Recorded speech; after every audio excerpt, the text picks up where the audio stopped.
तो लीडरशिप कौन है भाई? नरेंद्र मोदी, हमारे विश्व गुरु, प्रधानमंत्री, कप्तान तो वही हैं टीम के। शेख हसीना के जाने के बाद क्यों आ रहा है आपको पसीना? वही देश यूएस जहां की नरेंद्र मोदी डोनाल्ड ट्रंप के साथ गले लग रहे थे, हाउडी मोदी कर रहे थे टेक्सास में और कह रहे थे अब की बार ट्रंप सरकार। उसी ट्रंप सरकार ने 50% टैरिफ लगा दी है। पाकिस्तान पे इतनी टैरिफ नहीं है साहब, चीन पे नहीं है। पूरे देश ने इनका प्याला पी लिया है। देखो जी, अरे जयशंकर लेजर आइज क्या बोलते हैं गोरों को, क्या सुना के आते हैं गोरों को। उसका तो कुछ भरना तो पड़ेगा भारतवर्ष को, ये नहीं भरेंगे। इनके लड़के अमरीकी, इनके पोते नियर नेबरहुड से में आपका बांग्लादेश नहीं संभला, आपका नेपाल नहीं संभला, आपका मालदीव्स नहीं संभला। ग्रेट पावर में भी किसी को आप पे भरोसा नहीं है। चीन हंस रहा है, चीनी हंस रहे हैं, रूसी कह रहे हैं भैया आप भरोसे के नहीं हो, आप जो है दोगले हो।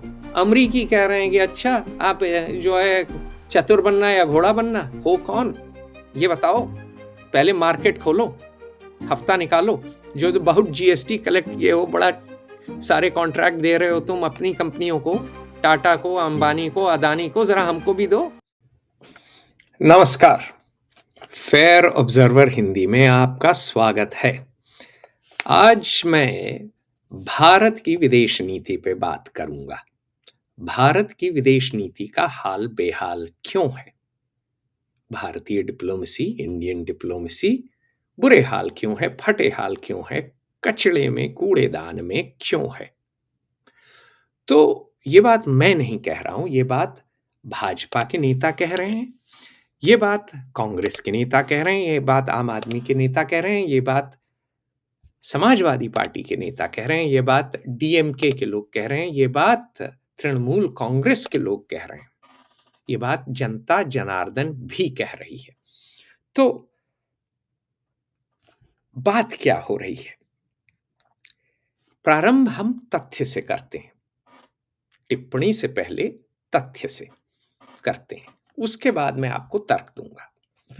तो मैं पहला तथ्य प्रस्तुत करता हूं।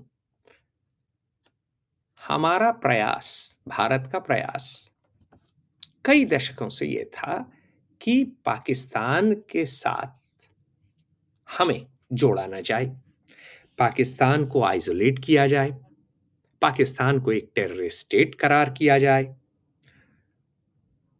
मेरा प्रश्न प्रधानमंत्री से और इंडियन फॉरेन सर्विस के जो महारथी हैं उनसे यह है, क्या आप ये अपना उद्देश्य सिद्ध कर पाए? क्या ये अपना गोल अचीव कर पाए? दूसरा तथ्य, विश्व में एकमात्र हिंदू राष्ट्र है नेपाल। क्या आप नेपाल को भी संभाल पाए? तीसरा तथ्य, बांग्लादेश में आपकी मित्र, भारत की मित्र, आपकी दोस्त शेख हसीना राज करी, बड़े साल राज की, उनको बेदखल कर दिया भीड़ ने, आप कहें किसी फॉरेन गवर्नमेंट ने या किसी एजेंसी ने, जिसने भी किया, लेकिन बेदखली हो गई। शेख हसीना के जाने के बाद क्यों आ रहा है आपको पसीना? चौथा प्रश्न, चौथा तथ्य, ऑपरेशन सिंदूर ने किसी ने आपका समर्थन नहीं किया। आपने अफ्रीकन यूनियन को G20 में लाया, अफ्रीकी दोस्त तक, अफ्रीकी देश तक आपका समर्थन नहीं किए, यूरोप तो दूर की बात है।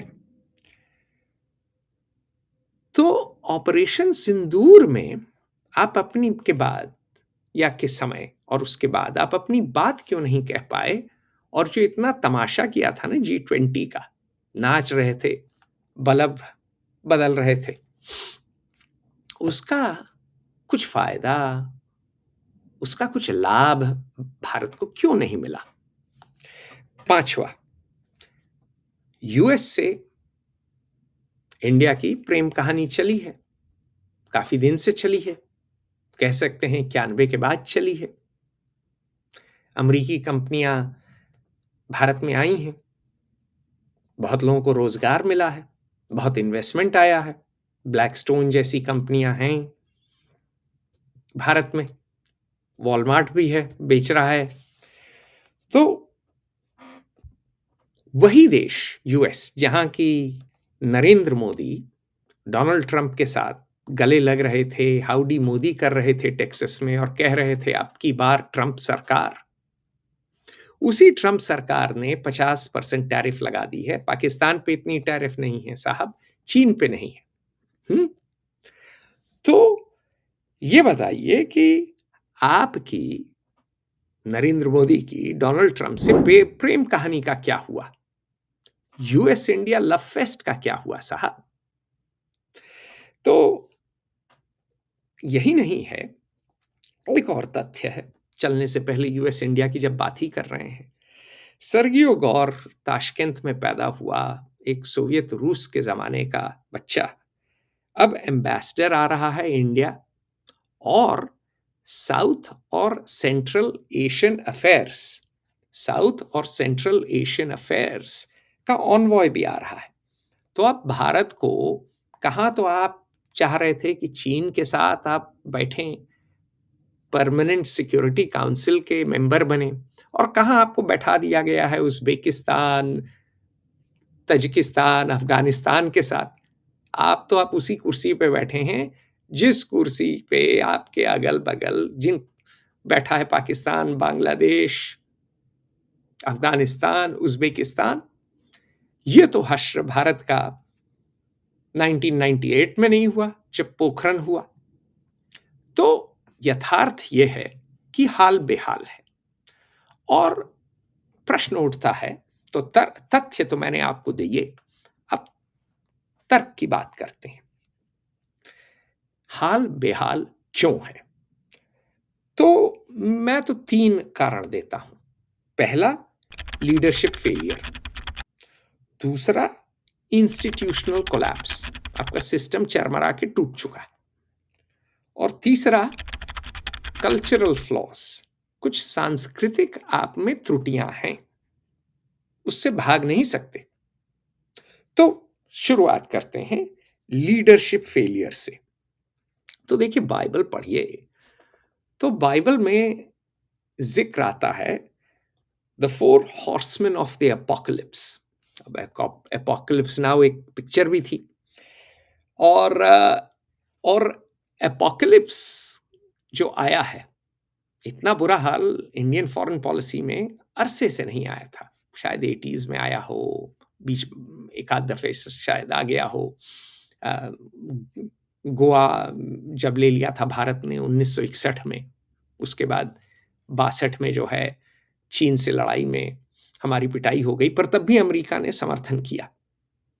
बीच में थोड़ा सा मनमुटाव था काफी लोगों से, लेकिन ठीक है, चलता है, कम से कम गोवा तो ले लिया। लेकिन इस समय आप बिल्कुल धरातल नहीं, आप आसमान से धरातल पे नहीं गिरे हैं, पाताल लोक में जाके अटके हैं। तो लीडरशिप कौन है भाई? नरेंद्र मोदी, हमारे विश्व गुरु, प्रधानमंत्री, कप्तान तो वही है टीम के। और अगर टीम हारती है तो जिम्मेदारी किसकी है? कप्तान की। नरेंद्र मोदी ने जुमलेबाजी की सरकार चलाई है। एक मेरा मित्र है, फौज में है, वो बोलता है, भाई ये तो प्रचार प्रसार की सरकार है, उससे आगे इससे कुछ नहीं होता है। हर आदमी परसेप्शन मैनेजमेंट में जुटा हुआ है। अश्विनी मंत्री हो, मेरा क्लासमेट है वॉटन का, रेल मंत्री है, वो रील मंत्री है। प्रधानमंत्री हो, वो तो ट्विटर पे ही छाए रहते थे, जगह जगह अवार्ड लेते फिरते थे। लेकिन गहन सोच, गहरी सोच की कमी रही है। कमी ही नहीं, अथाह कमी रही है। अब आप देखें, नरेंद्र मोदी जवाहरलाल नेहरू की निरंतर आलोचना करते हैं। आलोचना तो मैंने भी की है, मेरे पिताजी ने भी की है, और हम लोगों ने इसलिए की क्योंकि नेहरू ने भारत पे सोशलिज्म लाया और नेहरू ने डिफेंस नेग्लेक्ट किया। उस कारणवश हम एक कमजोर राष्ट्र हो गए, आर्थिक तौर पे भी और आप देखिए शस्त्र अस्त्र में भी, डिफेंस में भी, रक्षा में भी। तो इस कारणवश बाप बेटे डॉक्टर इंद्रपति सिंह और अतुल सिंह को जवाहरलाल नेहरू नहीं फूटी आंख सुहाते हैं। उन्होंने दो बहुत बड़ी त्रुटियां की। लेकिन अगर आप देखें, नरेंद्र मोदी की नीतियां तो वही हैं ना जो जवाहरलाल नेहरू की थी। Jawaharlal Nehru non aligned movement की बात करते थे, ये स्ट्रेटेजिक ऑटोनॉमी की बात करते हैं। दोनों में कुछ खास फर्क तो है नहीं। कह मानना यही है ना कि हम किसी के साथ नहीं जुड़ेंगे, ठीक है, अच्छी बात है, लेकिन आपने जो है वही old wine in new bottle डाल दी। नेहरू की तरह मोदी को भी विश्व गुरु बनने की बीमारी है। नेहरू चाचा 5 दफे कपड़े बदलते थे, मोदी मामा भी 5 दफे कपड़े बदलते हैं। नेहरू चाचा भी कहते फिरते थे कि हम गरीबों के मसीहा हैं। मोदी मामा भी G20 में अफ्रीका को ले आए, ये भी बनने चले हैं थर्ड वर्ल्ड के नेता। कम से कम नेहरू चाचा पढ़े लिखे थे, किताबें लिखी, अंग्रेजी बड़ी अच्छी बोलते थे, हिंदी नहीं बोल पाते थे लेकिन अंग्रेजी अच्छी बोलते थे। और फॉरेन पॉलिसी में उनकी कुछ आइडियाज थी, पंचशील, भले ही कुछ महाबेवकूफी की हो लेकिन ओरिजिनल थे। ये तो फोटोकॉपी है, उसमें भी कालिख लगी हुई है। फॉरेन पॉलिसी में तो इनका दिमाग ही नहीं चलता है, एक नई आइडिया नहीं है। तो मैं कहानी बताता हूं। मैं अहमदाबाद पहुंचा था, कुछ साल पहले की बात है, G20 का आयोजन हो रहा था। मैं वहां पहुंचा तो वहां मैंने देखा क्या कि भाई एक रूस का मेयर काली टी शर्ट में, लंबा चौड़ा हट्टा कट्टा, किसी साइबेरियन शहर का शायद था, मुझे ठीक से याद नहीं है, वो अपनी बीवी के साथ पहुंचा फ्लाइट लेकर। पुलिस वाले थे तो मैं पुलिस वालों से हमेशा बात करता हूं, क्योंकि साहब लोगों को क्या पता होता है, साहब बहादुर लोग तो हवा में उड़ता जाए, मेरा लाल दुपट्टा मलमल का, उनको ज्यादा पता होता नहीं है। तो मैंने पूछा भाई पुलिस वाले से हो क्या रहा है, तो उन्होंने बोला कि साहब कोई वीआईपी आ रहे हैं। अच्छा, वैसे इस संदर्भ में पुलिस वाले को भी नहीं पता था ज्यादा, ऐसे कोई वीआईपी नहीं थे, क्योंकि मैंने बात कर ली थी रूसी साहब से कि आप हैं कौन, क्या करते हैं, हाथ वाथ मिला चुके थे हम ये प्लेन से उतरने के बाद। तो पता चला कि मैंने बोला कि यहां बाकी ये काले कोट में कौन लोग खड़े हैं।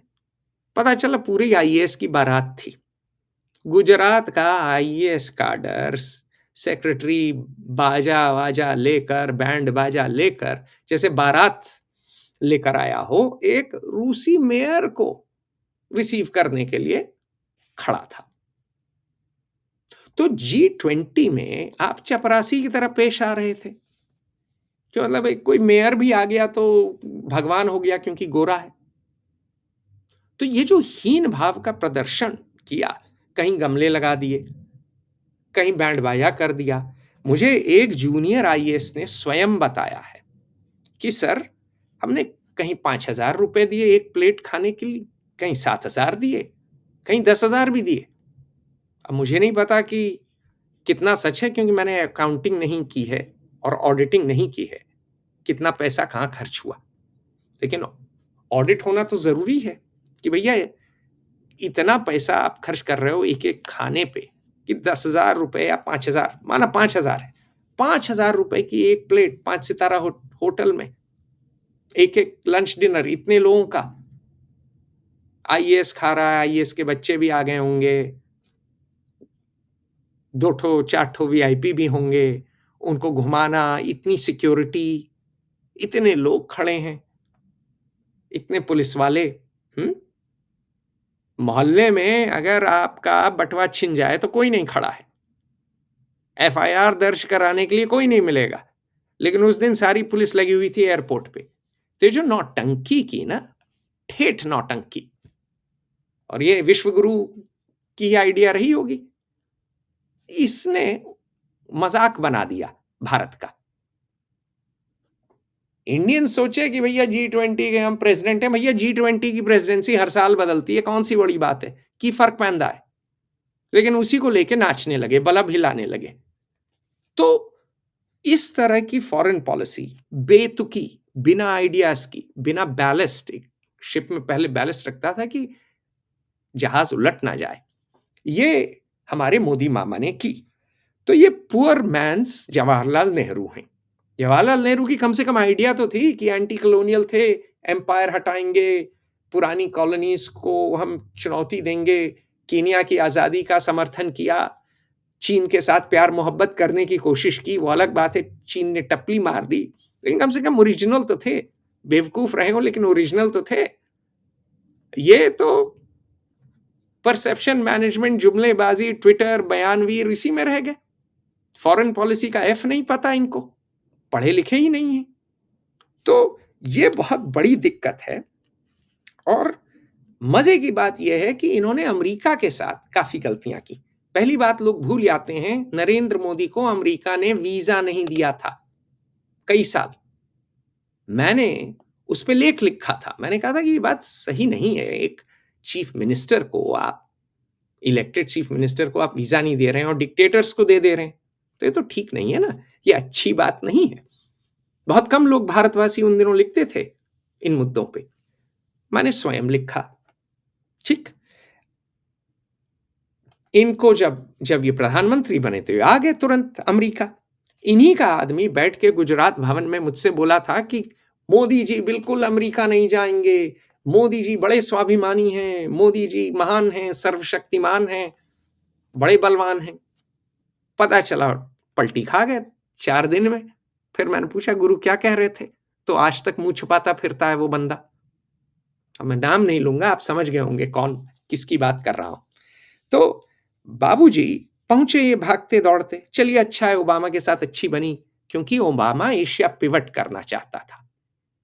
ओबामा ने सोचा कि भाई चीन हमारा सबसे बड़ा शत्रु है, या शत्रु नहीं तो राइवल है आने वाले दिनों में, हमको भारत की आवश्यकता है। तो उसका फायदा मिला। उसके बाद जब ट्रंप आए तो बिल्कुल ट्रंप की ओर पलटी मार गए। और यही नहीं, इन्होंने जो है जाके आयोजन किया हाउडी मोदी टेक्सास में, और कहा, ऐलान किया अब की बार ट्रंप सरकार। अब जो बाइडेन तो बुढ़ऊ थे, वो ज्यादा इसको जो है गले नहीं लगाए, इस पे उन्होंने ध्यान नहीं दिया बहुत ज्यादा ना। उनकी जो एक्सपीरियंस टीम थी उन्होंने भी कहा कि भाई हिंदुस्तान की जरूरत है। ठीक है, बोल गए मोदी जी जोश में, ठीक है, कोई बात नहीं।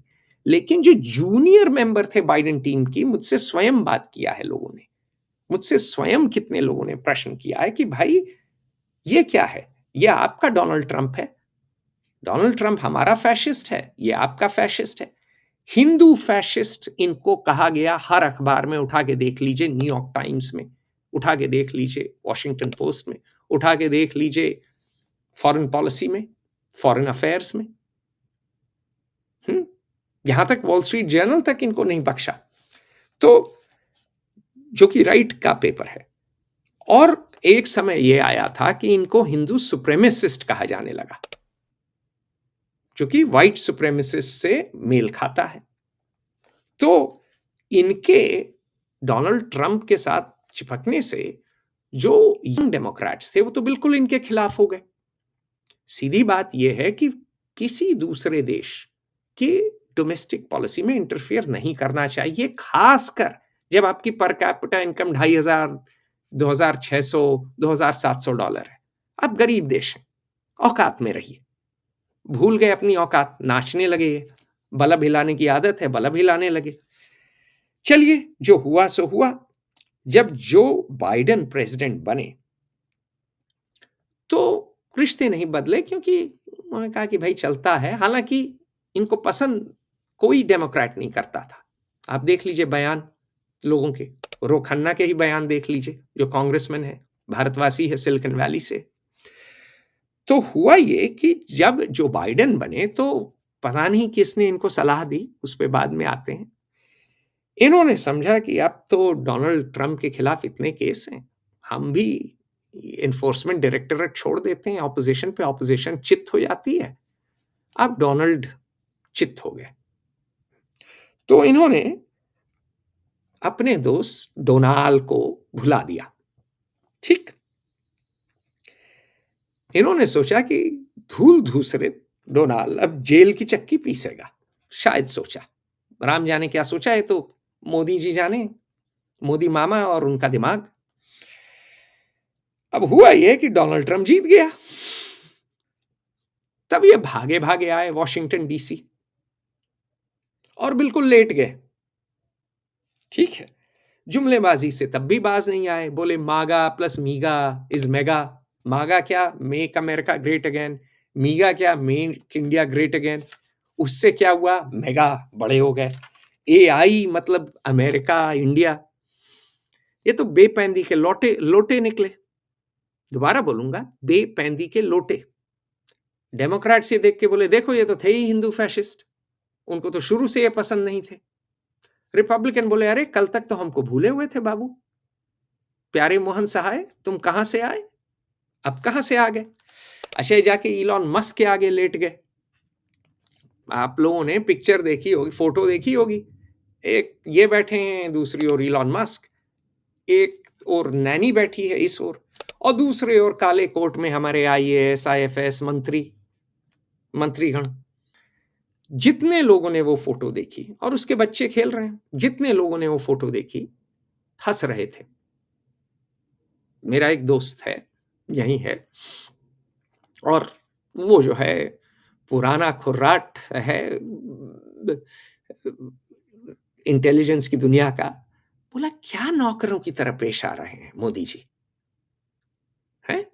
व्हाट्स दिस चैप डूइंग, क्या कर रहा है तुम्हारा प्रधानमंत्री। बोला भाई मैं तो भारत में नहीं रहता, अब जाता रहता हूं, मेरे माता पिता रहते हैं, लेकिन ऐसा थोड़ी है कि मेरा प्रधानमंत्री है आज के दिन। तो मैंने बोला भाई बात क्या हो गई। तो उसने एक बात बोली और उसने कोट किया जेरेमी पैक्समैन को, if you behave like a ruler people will treat you like a ruler. If you behave like a servant, people will treat you like a servant. तो बात यह है कि मोदी महाराज हमारे भागे दौड़े गए और लेट गए, सिर्फ डोनाल्ड ट्रंप के आगे नहीं, इलॉन मस्क के भी आगे। और जिस तरह ये पेश आए, कुर्सी के एकदम किनारे पे बैठे, यूं एकदम आगे अपना जो है शरीर किए हुए, उससे लग गया डोनाल्ड ट्रंप और बाकी लोगों के ये तो कमजोर हैं। अच्छा, एक बात गौर फरमाएं कि डोनाल्ड ट्रंप को कमजोर लोगों से कोई हमदर्दी नहीं है, ये अलग तरीके की सरकार है। ये समझिए, नाम ही डोनाल्ड है, नाम ही डॉन है, तो समझिए डॉन है। तो हफ्ता वसूली की सरकार है, जापानियों को नहीं छोड़ा, साउथ कोरिया को नहीं छोड़ा और यूरोप को नहीं छोड़ा, ये तीनों तो एलाइज हैं। ठीक है, तो आप कैसे इनसे पेश आ सकते हैं, या तो फिर आप एकदम लेट जाइए, ठीक, और अगर लेट गए तो फिर जो कह रहे हैं वो करिए, या तो फिर आपके पास लीवरेज हो कि आपके पास कोई दाव हो, कुछ आप दाव खेल सकें। तो आपके पास दोनों नहीं था, आप लेट तो गए लेकिन जो कहा वो किया नहीं। डोनाल्ड मुंह पे कह रहा था कि आप तो सबसे बड़े टैरिफ चीट हैं, आप बहुत चालू हैं, आप अपनी इकोनॉमी को प्रोटेक्ट करते हैं, आप टैरिफ किंग हैं, आप हार्ली डेविडसन को नहीं बिकने देते हैं। ठीक, अगर आप एजेंडा 2025 पढ़िए, हेरिटेज फाउंडेशन का जो डॉक्यूमेंट है, जो हम लोगों ने पढ़ा, उसमें तो लिखा ही हुआ था। तो नरेंद्र मोदी बस जुमलेबाजी, बिना पढ़ाई, बिना प्रिपरेशन, बिना सोचे समझे आ गए, तुरंत आ गए, मिल भी लिए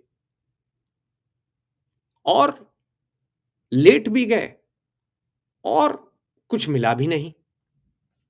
तो नरेंद्र मोदी दोषी तो हैं, जिस तरह इन्होंने अमेरिका को हैंडल किया, ये सारे ही देश जिस तरह हैंडल किए हैं, बांग्लादेश को किया है, नेपाल को किया है, मालदीव्स तक नहीं संभल पा रहा इनसे, एक टापू, तो कुछ तो दिमाग की कमी रही है। ठीक, इससे भाग नहीं सकते। चलिए, ये रही नरेंद्र मोदी की त्रुटियां, की कमियां। अब आते हैं नरेंद्र मोदी के फॉरेन पॉलिसी सलाहकार पे, दूसरे घुड़सवार पे, 4 हॉर्समैन ऑफ द एपोकलिप्स, सर्वनाश के 4 घुड़सवार। दोबारा बोलूंगा, सर्वनाश के 4 घुड़सवार। तो दूसरे घुड़सवार पे आते हैं, उनका नाम है एस जयशंकर। ठीक, मैं इनको बोलता हूं जय जय शिव शंकर, कांटा लगे ना कंकड़, कि प्याला तेरे नाम का पिया। राजेश खन्ना का गाना था ना, इन पे बिल्कुल सचता है। जय जय शिव शंकर, कांटा लगे ना कंकड़, कि प्याला तेरे नाम का पिया। पूरे देश ने इनका प्याला पी लिया है। देखो जी, अरे जयशंकर लेजर आईज क्या बोलते हैं गोरों को, क्या सुना के आते हैं गोरों को। रील बन रही हैं, इंस्टाग्राम की रील बन रही हैं, यूट्यूब के शॉर्ट्स बन रहे हैं, इनकी आंखें लाल लाल चमक रही हैं, ब्रह्मास्त्र छोड़ रहे हैं हमारे तमिल ब्राह्मण। इन पे टिप्पणी करने के पहले जरा इनका अतीत देख लेते हैं, इनकी पृष्ठभूमि देख लेते हैं। तो ये हैं कौन साहब? यह के सुब्रमण्यम के पुत्र। के सुब्रमण्यम कौन थे? के सुब्रमण्यम थे एक आईएएस अफसर, स्ट्रेटेजिस्ट माने आते हैं, बहुत लेख लिखते थे, लेकिन जबान कतरनी की तरह चलती थी। और बोले, शुरू में ही बोलने लगे थे कतर में हमको मिलिट्री एक्शन लेना चाहिए। अच्छा, मिलिट्री एक्शन लिया किसने? फौज ने। प्लानिंग किसने की? सैम मैनेक्शॉ ने। सैम मैनेक्शॉ ने क्या कहा? सैम मैनेक्शॉ ने कहा कि भाई इस बंदे को डिसिप्लिन करो, यह फायदा कराने के बजाय नुकसान करा जाएगा। के सुब्रमण्यम, जिसको लोग भगवान मानते हैं, इंडिया की स्ट्रेटेजिक कम्युनिटी, इतने कोई स्ट्रेटेजिक नहीं थे, बड़बोले थे। ठीक, तो जैसा बाप वैसा बेटा, the Apple hasn't fallen far from the tree। Jaishankar को भी बड़ी आदत है जबान चलाने की, कतरनी की तरह जबान चलती है इनकी। और मतलब आप देखिए, टेडी रूजवेल्ट ने क्या बोला था, talk softly but carry a big stick, कि भैया बातें आप विनम्र भाव से करिए अगर आप विदेश नीति चला रहे हैं, पर डंडा बड़ा रखिए, डंडा बिल्कुल जम के चलाइए। ये तो बिल्कुल विपरीत करते हैं, shout loudly with a weak fist. तो अब सीधी बात यह है कि ध्रुव जयशंकर की अब बात करते हैं, इनके पुत्र की। एस जयशंकर वेस्ट को बहुत गाली देते हैं। ठीक, तो कई लोगों ने बोला कि भाई, और ये विदेशियों ने बोला, स्वदेशियों ने नहीं, विदेशियों ने बोला कि भाई, और ये रिपब्लिकन्स और डेमोक्रेट्स दोनों ने बोला है। क्या बोला? कि भाई अगर वेस्ट इतना बुरा है ना, तो ध्रुव जयशंकर वॉशिंगटन डीसी में क्यों है भाई? भेज दो ना उसको मॉस्को, भेज दो ना उसको बीजिंग। और अगर चीनी नहीं बोल पाता है, रूसी नहीं बोल पाता है, दिमाग की थोड़ी कमी है, तो अपने घर में ही टिका लो। बड़ा घर है, कॉलोनियल बंगला है लटियंस दिल्ली में, बहुत नौकर हैं, बहुत चाकर हैं। कोई खाना बनाएगा, कोई कपड़े प्रेस करेगा, कोई लॉन काटेगा, कौन सी कमी है? आप राजसी ठाट बाट में रह रहे हैं साहब बहादुर, मुगलिया ठाट बाट में रह रहे हैं, तो भाई लड़के को क्यों रखे हो वॉशिंगटन? ध्रुव जयशंकर, जिसके ऊपर अब बड़े यूट्यूब वीडियो बन रहे हैं, ध्रुव जयशंकर कोई छोटे मोटे कॉलेज से पढ़े हैं, अंडरग्रेड, याद नहीं, हो सकता है अच्छा कॉलेज हो, मैंने नाम नहीं सुना था। उसके बाद ये जॉर्जटाउन में किए हैं सिक्योरिटी स्टडीज। जॉर्जटाउन में मेरा खुद दोस्त सीआईए का जॉन किरियाकू बोल चुका है, यूट्यूब पे बोल चुका है, मुझे बोल चुका है, यार हम तो बड़े लड़कों के बच्चों को करा देते हैं, हम तो फीस तक दे देते हैं। क्यों? क्योंकि वो कभी काम आएंगे। अब मैं ये नहीं कह रहा कि इनके लड़के का CIA ने कराया है, ये बात मैं नहीं कह रहा, ठीक? पर मैं ये कह रहा हूं कि जॉर्ज टाउन में, हार्वर्ड कैनेडी स्कूल में एक लकी स्पर्म कैटेगरी है। एक बड़े बाप के लड़के लड़कियों का कोटा है। ये अमेरिका का सॉफ्ट पावर बढ़ाने के लिए है कि भाई अगर ये लोग यहां से पढ़ के जाएंगे तो मान लो एजेंट नहीं बने, एसेट नहीं बने, एसेट एजेंट नहीं, एसेट नहीं बने, तो भी कम से कम हमारा ही गाना गाएंगे, हम इनका जो है दिमाग बदल देंगे, है ना, इनको इंडोक्ट्रिनेट कर देंगे।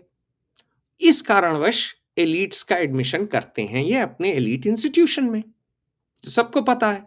जॉन किरियाकू ये बोल चुका है, ये बात बहुत से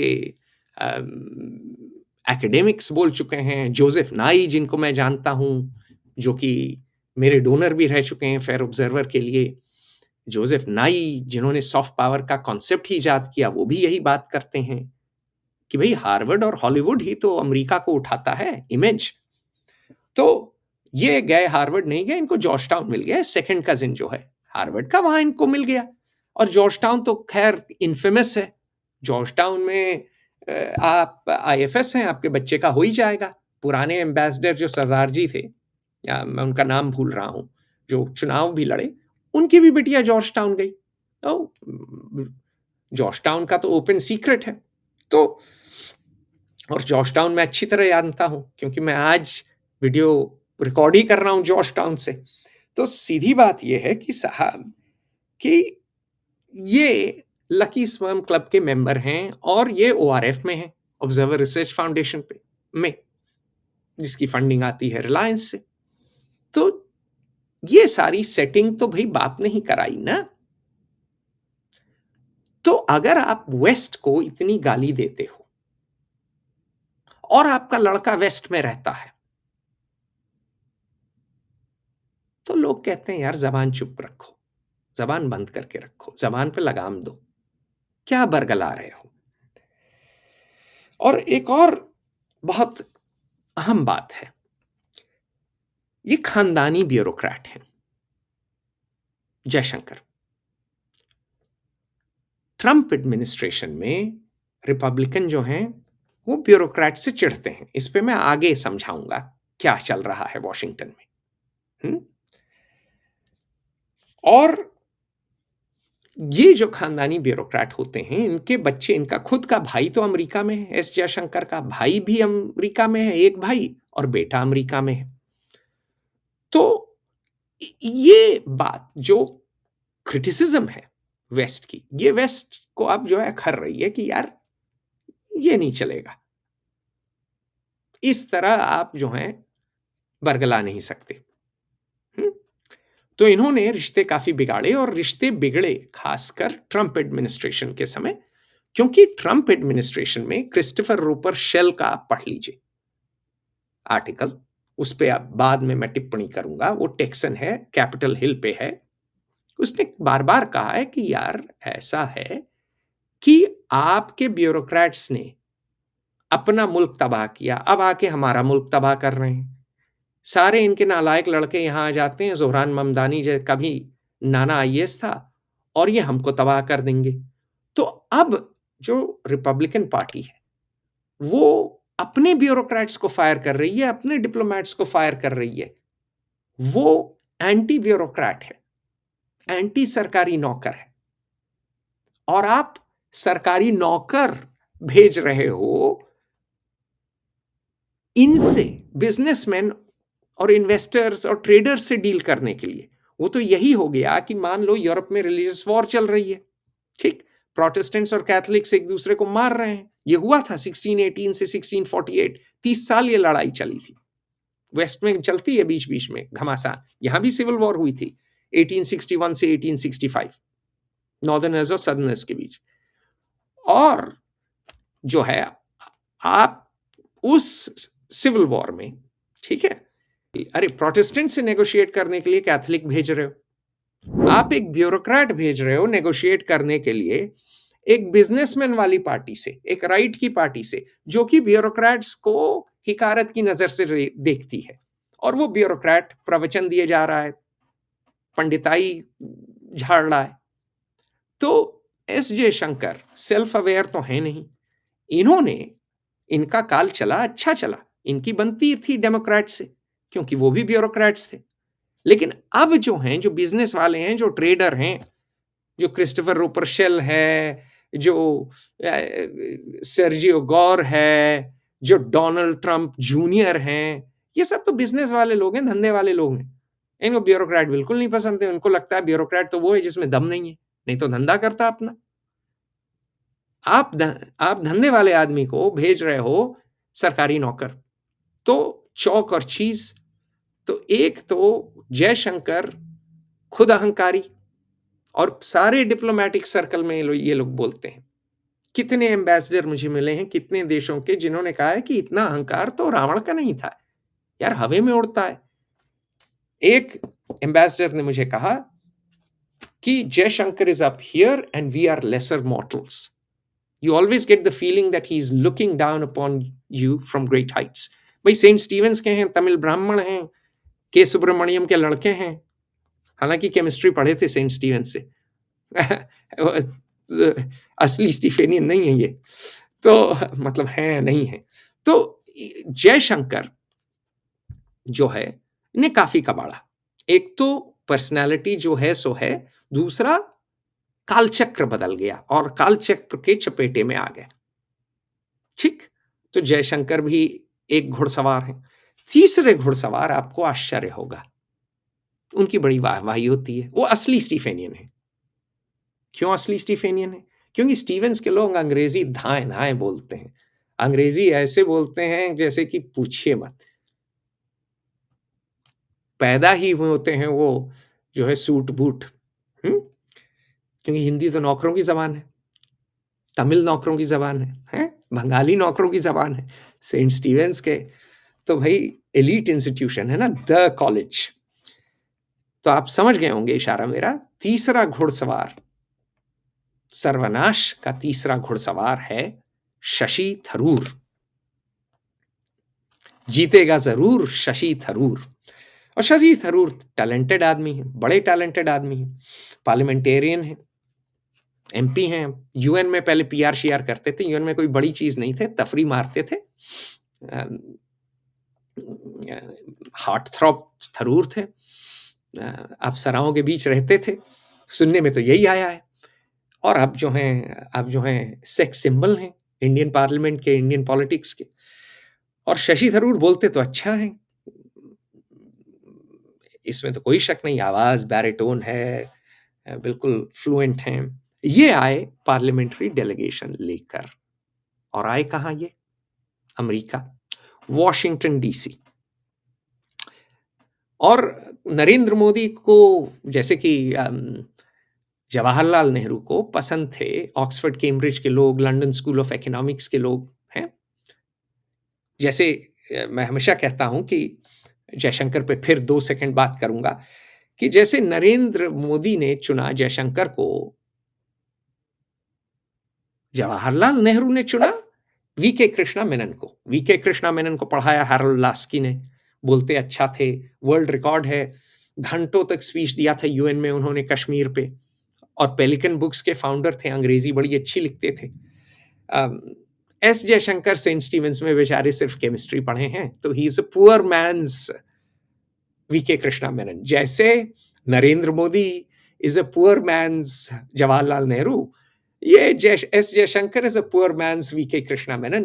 भींच भींच के अंग्रेजी बोलते हैं। If the problem with Indian Oil, they simply do not buy it, they simply should not buy it। अरे भैया, मुंह भूंज भूंज के अंग्रेजी काहे बोलते हो? जरा वीके कृष्णा मेनन के 2-4 वीडियो ही देख लो ना। तो एस जयशंकर जैसे पुअर मैन्स है ना ये वीके कृष्णा मेनन। शशि थरूर तो कांग्रेसी हैं, असली अंग्रेजों की पार्टी, नारियल की पार्टी रही है, बाहर से भूरे अंदर से सफेद। तो ये धुआंधार अंग्रेजी बोलते हैं। और जैसे हमारे नेहरू जी को नेहरू चाचा को पसंद थे Oxford, Cambridge, London school of economics के लोग, लंदन रहे हुए, बैरिस्टर हुए वीके कृष्णा मेनन बैरिस्टर थे, प्रो बोनो केस लड़े थे वैसे वो, उधम सिंह या किसी का, तो कुछ मामले में ठीक थे। हालांकि मैंने कभी सपने में भी नहीं सोचा था कि मैं वीके कृष्णा मेनन के लिए अच्छी बातें बोलूंगा, क्योंकि उन्होंने भारत का काफी सर्वनाश किया, भारतीय डिफेंस का तो सर्वनाश करके गए वो, लेकिन वो भी कम से कम फॉरेन पॉलिसी में एस जयशंकर से आगे थे। तो जैसे ये उस समय मंडली थी London school of economics, Oxford, Cambridge की, अब मंडली है सेंट स्टीवेंस की, नरेंद्र मोदी के चारों ओर। कौन है? अब देखिए, S Jaishankar Saint Stephen's, Amitabh Kant Saint Stephen's. Amitabh Kant भी हर चीज पे बयान देते हैं, G20 के शेरपा थे, हाँ, पॉकेट स्क्वायर लगाए फिरते हैं सूट में, जैसे कि बिल्कुल ही हम अंग्रेजों के जमाने के अफसर हैं। फिर शक्तिकांत दास, जिन्होंने आरबीआई में रुपए को डिफेंड करने के लिए 70 बिलियन या 100 बिलियन डॉलर गंवा दिए, और उसके बाद इनाम मिला इनको, पीएमओ में पहुंच गए, ये भी सेंट स्टीवेंस के हैं। तो अब ये हैं, ये पुअर मैंस भूरे साहब हैं ये। नेहरू जी ओरिजिनल थे तो ऑक्सफोर्ड कैम्ब्रिज वालों को लाते थे, ये ले आते हैं सेंट स्टीवेंस के ही। लेकिन बदला कुछ खास नहीं है, बदला कुछ खास इसलिए नहीं है क्योंकि उसी तरह की बेवकूफियां कर रहे हैं। अब जैसे वीके कृष्णा मेनन अमरीकियों को खामखा नाराज करते रहते थे, उसी तरह शशि थरूर, जिनकी अंग्रेजी वीके कृष्णा मेनन की तरह है। शशि थरूर की अंग्रेजी ठीक है, बहुत से अंग्रेजों को पसंद नहीं है, क्योंकि अंग्रेज इनको शैम्पू बॉय बोलते हैं, कुछ ज्यादा ही फ्लावरी इंग्लिश, गुलाबी अंग्रेजी का प्रयोग करते हैं, लेकिन कुछ भी हो, अच्छी है। तो मई 2025 में प्रधानमंत्री नरेंद्र मोदी ने कुछ एमपीज का डेलीगेशन, कुछ एमपीज का गिरोह भेजा वॉशिंगटन डीसी। नेतृत्व कर रहे थे कांग्रेस के एमपी शशि थरूर। क्यों भेजा? भेजा इस कारणवश कि वो चाहते थे कि शशि थरूर और बाकी एमपी, ऑल पार्टी डेलीगेशन जाए, प्रेसिडेंट डोनाल्ड ट्रंप से मिले। तो मोदी मामा ट्रंप ताऊ के पास थरूर अंकल को भेजे, हमारे शैम्पू बॉय, जुल्फें लहराते हुए, और उनको भेजा कि ये समझाएं ताऊ को कि ताऊ, पाकिस्तान ने पहलगाम टेरर अटैक किया, पाकिस्तान विलेन है, हमने पाकिस्तान को सबक सिखाया, हम ही आपके मित्र हैं, हमारा साथ दीजिए। थरूर को भेज तो दिया ट्रंप ताऊ से मिलने, मोदी मामा ने, या वॉशिंगटन लोगों से मिलने भेज तो दिया, और रिपब्लिकन एडमिनिस्ट्रेशन है। लेकिन ये बात भूल गए कि न्यूयॉर्क सिटी लिटरेचर फेस्टिवल में सितंबर 2024 में शशि थरूर कुछ कह गए थे, बह गए थे और कह गए थे। तो बह के क्या कह गए बाबूजी, और जो कहे वो वायरल हो गया। It is not really our place to comment on Donald Trump, यही बोल रहे थे। क्यों? As an Indian parliamentarian। फिर ये बोले, I did not choose to be an immigrant even when I had the right to do so।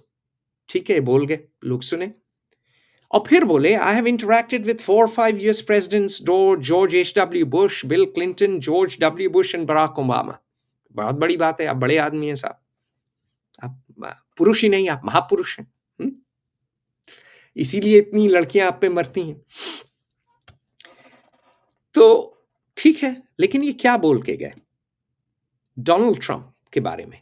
He does not have the class, distinction, political heft, statesman-like gravitas, and intellectual quality that I find woefully lacking in this gentleman।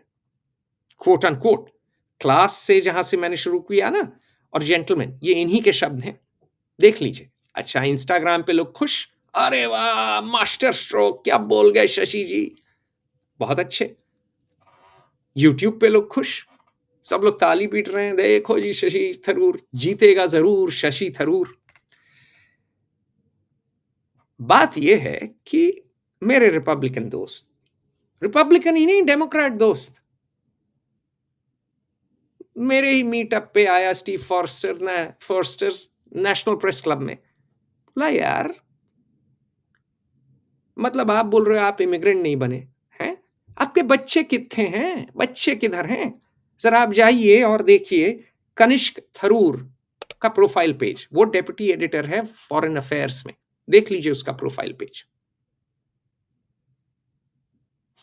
फिर आप देखिए ईशान थरूर, उसका profile page, उससे तो मैं एक दफे मिला भी हूं, वॉशिंगटन पोस्ट में काम करता है, जेफ बेजोस की नौकरी करता है, जरा उसके लेख देख लीजिए। आप इमिग्रेट नहीं किए ना, आप इसकी डींग मार रहे हैं। डेमोक्रेट्स और रिपब्लिकन्स दोनों बोले यार बच्चे तो तुम्हारे यही है ना, क्या बात कर रहे हो? डोनाल्ड ट्रंप गया गुजराओ, उसके बच्चे तो नहीं है ना इंडिया। शशि थरूर के दोनों लड़के कहां हैं? यहीं इस देश में, अमेरिका में। तो क्या बड़ी बड़ी बातें कर रहे हो, क्या डींग मार रहे हो, क्या दोगलापंती कर रहे हो, क्या फ्रॉड हो, हैं? तो साहब, मजे की बात यह है कि मोदी मामा को ये तो आभास होना चाहिए था, मामा जी को, कि ताऊ के पास किसको भेज रहे हैं। ताऊ के पास उसको भेज रहे हैं जो ताऊ की घनघोर आलोचना कर बैठा है। और ताऊ ऐसा तो है नहीं कि भूल जाता है। उसको भेज रहे हैं जिसके दोनों लड़के अमरीकी डेमोक्रेट हैं। तो ये जो थाली में थूक के गए हैं, उसका तो कुछ भरना तो पड़ेगा भारतवर्ष को। ये नहीं भरेंगे, इनके लड़के अमरीकी, इनके पोते पोतियां अमरीकी, ये बल्ले बल्ले करेंगे। और एक और चीज नरेंद्र मोदी भूल गए, नरेंद्र मोदी भूल गए कि ईशान थरूर क्या है?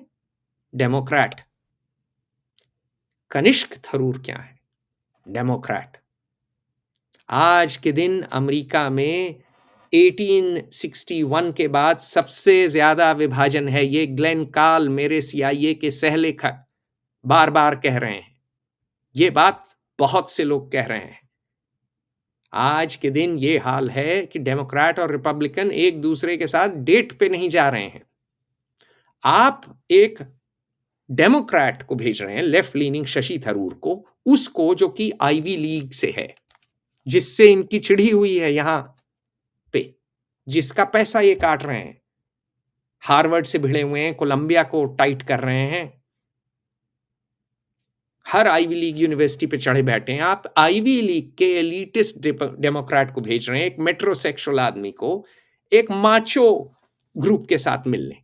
तो आपने यही किया कि रिलीजियस वॉर चल रही है, मान लीजिए यूरोप में, कैथोलिक और प्रोटेस्टेंट, ठीक?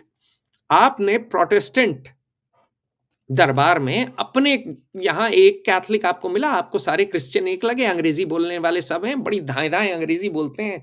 भैया मैं नरेंद्र मोदी हूं, मुझे तो आती नहीं अंग्रेजी, मैं शशि थरूर को भेज देता हूं। थरूर अच्छी अंग्रेजी बोलता है, जयशंकर तो मुंह भींच भींच के बोलते हैं, शशि थरूर सुर लय ताल के साथ राग अलापता है, मैं इसको भेजता हूं। ये भूल गए कि शशि थरूर वही प्राणी है, उसी तरह का प्राणी है जिससे सख्त चिढ़ है रिपब्लिकन्स को, चौक और चीज। तो ये तीसरे घुड़सवार सर्वनाश के शशि थरूर हुए। अब चौथे की बात करते हैं। चौथा घुड़सवार सर्वनाश का है विनय क्वात्रा। ये विनय क्वात्रा किस किस आदमी का नाम है? विनय क्वात्रा है फॉरेन सेक्रेटरी। ये स्टीफेनियन नहीं है, ये नरेंद्र मोदी की तरह है कि ये जो हैं नॉन एंग्लिसाइज्ड बैकग्राउंड से हैं। ये बीएससी किए हैं जीबी पंत यूनिवर्सिटी से, एग्रीकल्चर और एनिमल हस्बेंड्री में।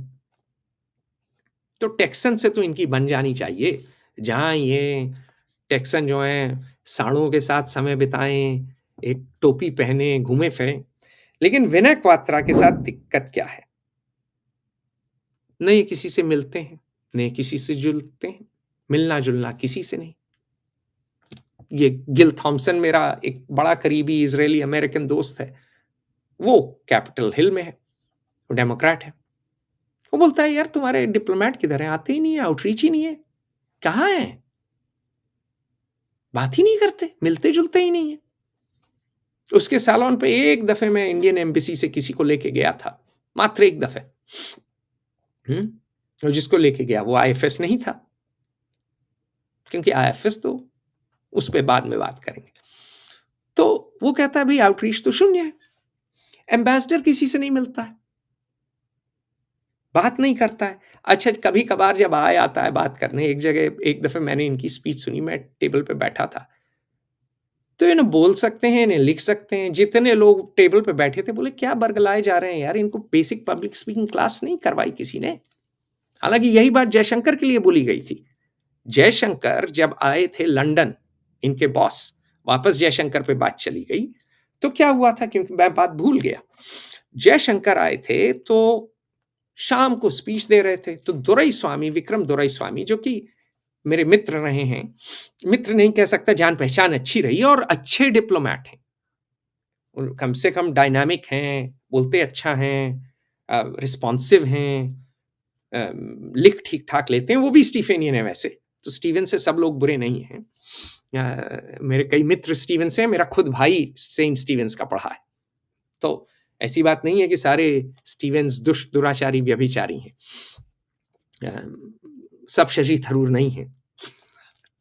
तो तो सही बात यह है कि ये जो हैं बोलने लगे स्पीच। अब इवनिंग स्पीच है, इवनिंग स्पीच में क्या है, 3 पार्ट का स्ट्रक्चर है। आप 13, 14, 15, खैर 13, 14, 15 नहीं, 16, 17 साल पे ब्रिटिश स्कूल सिखा देता है, जो पब्लिक स्कूल, जो पुराने उनके प्राइवेट स्कूल को पब्लिक स्कूल बोलते हैं। क्या सिखाता है, आप इवनिंग, आपकी अगर इवेंट है तो क्या बोलेंगे, बोलेंगे यू आर ग्रेट, क्योंकि आप आए हैं इंग्लैंड, रिसेप्शन हो रहा है, we are great, enjoy the food and drinks, यही ये 3 पॉइंट होते हैं।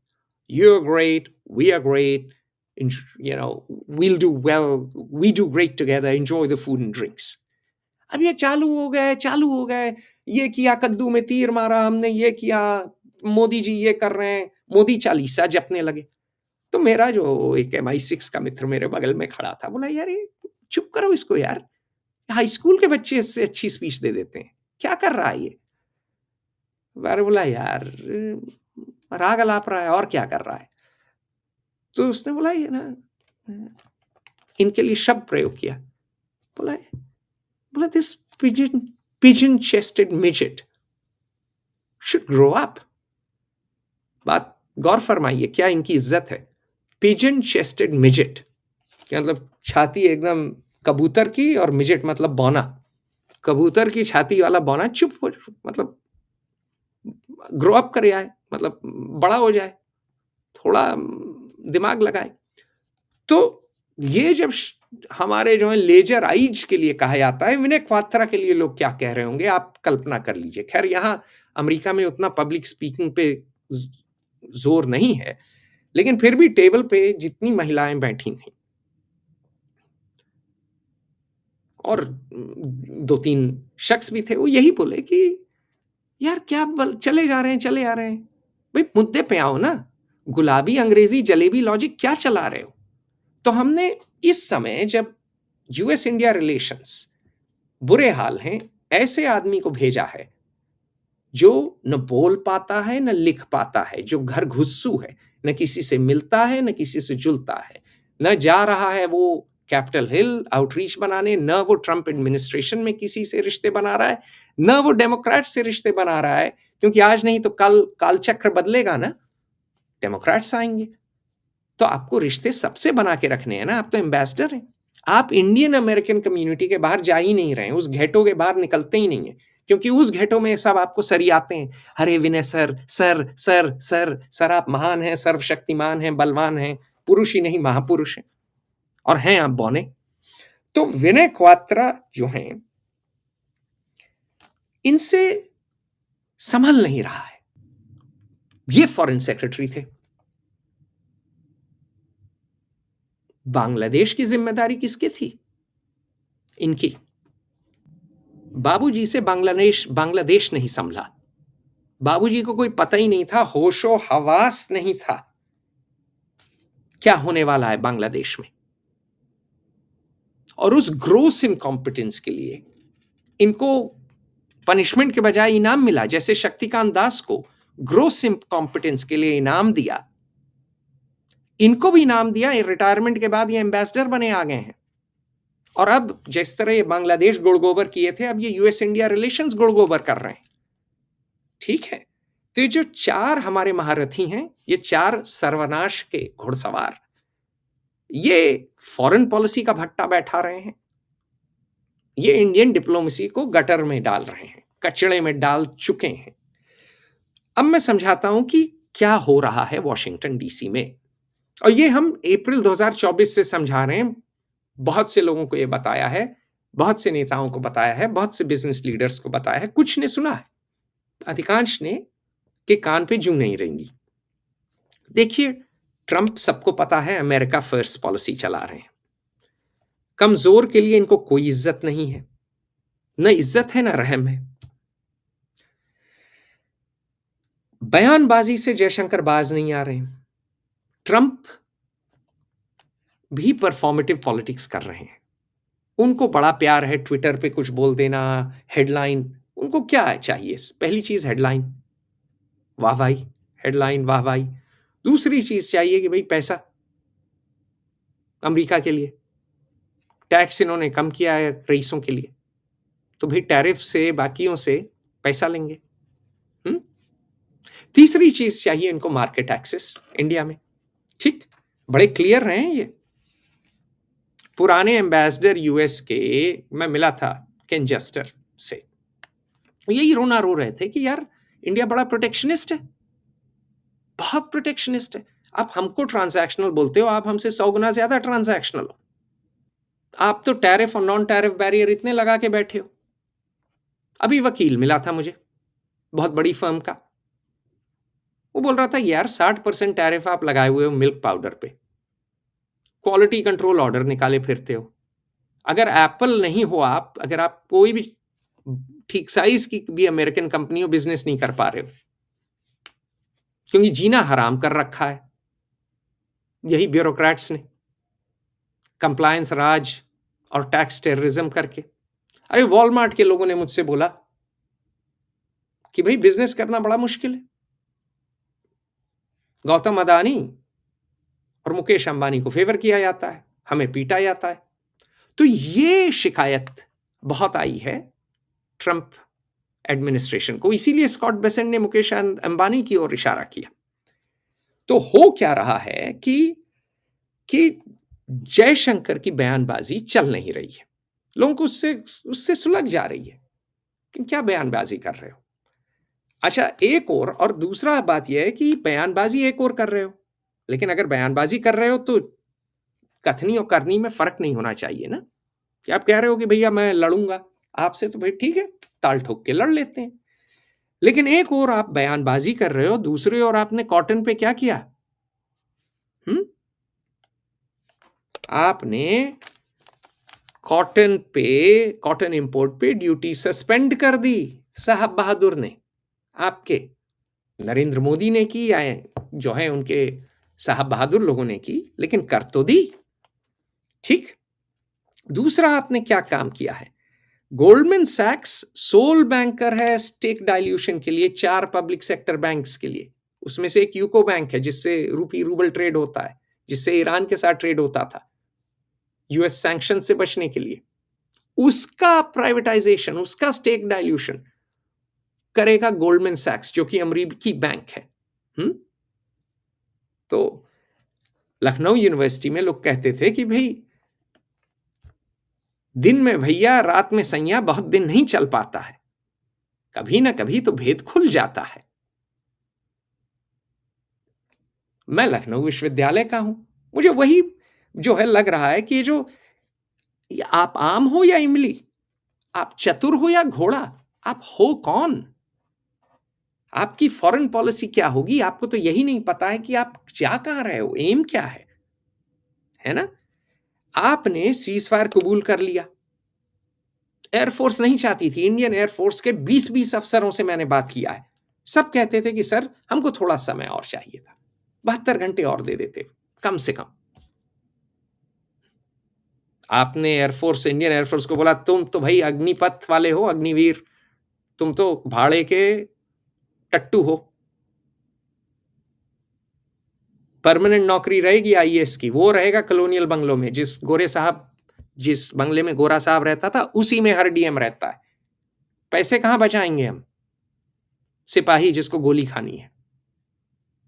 तो डिफेंस के लिए तो नेहरू जी के को कोई इज्जत नहीं थी। नेहरू और कृष्णा मेनन की पॉलिसी, वही पॉलिसी मोदी और जयशंकर ने किया। नेहरू और कृष्णा मेनन भाग के कश्मीर का मुद्दा यूएन लेके गए, मोदी और जयशंकर सीज फायर कबूल लिए, और उसके बाद झगड़ा चला, कौन अनाउंस करेगा, हम करेंगे, ये करेगा, फलान ढिकान आपस में। तब तक ट्रंप ने ट्वीट मार दिया। ठीक, क्योंकि ट्रंप को चाहिए हेडलाइन और क्रेडिट और नोबेल प्राइज। रशिया यूक्रेन से तो मिल नहीं रहा है, तो चलो इंडिया पाकिस्तान में सुलह करके ले लें। अब उसमें क्या हुआ कि इज्जत मिट्टी में मिल गई, इज्जत लुट गई नरेंद्र मोदी की। राहुल गांधी चढ़ गए हैं, डोले वोले बना के, टाइट सफेद टी शर्ट पहन के, हैं हमारे युवा नेता बुढ़ाऊ पे चढ़े हुए हैं, भीष्म पितामह नरेंद्र मोदी, हमारे मोदी मामा। तो अब क्या हुआ है कि आपने अगर टैरिफ्स न कबूला होता, ये मुझे एक यंग आईएफएस ऑफिसर ने बताया, प्राइवेट में बताया, बोला सर मेरा नाम कभी मत लीजिएगा, मेरी नौकरी चली जाएगी। बोला सर अगर हम लोग सीज फायर न कबूले होते तो फिर भी कुछ लीवरेज होता। सर इसको कबूलने के बाद, और ये बहुत कम आईएफएस काबिल है, ये लड़का काबिल है। उसने बोला कि सर अब तो कोई लीवरेज नहीं है, अब तो हमारी बत्ती लगने वाली है। बात सही है, मैंने कहा, मैं बोला हाँ तुम बत्ती तो लगेगी। तो अब हो क्या गया है कि अब आप देखिए कि सीज फायर तो इन्होंने कबूल कर लिया, फायदा क्या मिला?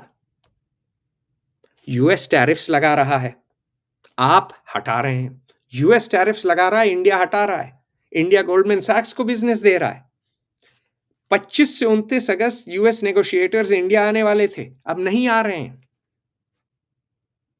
कौन आ रहा है? वांग यी। वांग यी हाथ मिला रहा है भाई जयशंकर से। जय जय शिव शंकर, कांटा लगे ना कंकड़। गोलान को भूल गए अब हम लोग, गोलान की यादें भुलाकर अब फिर प्यार मोहब्बत की बातें हो रही हैं। अब शायद फिर नरेंद्र मोदी और शी जिनपिंग साथ साथ झूला झूलेंगे। याद है वो दृश्य? एक जमाने में साथ साथ झूला झूलते थे ये। खैर, सारे डिप्लोमेट कह रहे हैं, एक यूएस की एम्बेसडर मेरी मित्र हैं, वो बोली कि यार ये क्या रिबाउंड चल रहा है। मैं हंस के बोला, अच्छा जिन लोगों को रिबाउंड नहीं पता है, क्योंकि कुछ लोग यहाँ सती सावित्री होंगे, सीधे साधे होंगे, गऊ होंगे, उनको ये बताना है कि जब प्रेमी आपको त्याग दे और आप दूसरों की बाहों में कूद पड़े तो उसे अंग्रेजी में रिबाउंड कहते हैं। तो इन्होंने बोला, ये जो मेरी मित्र है काफी मस्त है, तो बोली, एम्बेसडर है, बोली कि यार चलो भैया, ट्रंप से प्रेम कहानी का अंत हुआ तो इसका मतलब ये थोड़ी कि आप शी जिनपिंग के बाहों में कूद पड़े, झूला दोबारा झूलने लगे। तो उपहास तो हो रहा है। मेरी पुरानी चीनी गर्लफ्रेंड रही है ऑक्सफोर्ड की, मतलब मेरी एक जमाने में चीनी गर्लफ्रेंड थी, मैं गलत बोल गया, शानडोंग से थी। तो उसके कारण मैं काफी चीन घूमा और काफी चीनियों को भी जानता हूं। वो भी हंस रहे हैं कि भाई अब हम याद आए, अब हिंदी चीनी भाई भाई। जब डोनाल्ड ट्रंप ने लात लगाई तो वो भी हंस रहे हैं, वो भी स्वाद ले रहे हैं। Ajit Doval national security adviser भागते दौड़ते मॉस्को पहुंचे, व्लादिमीर पुतिन के दरबार में, जार व्लादिमीर पुतिन, जिसकी काफी लंबी एनालिसिस की है ग्लेन काल और मैंने।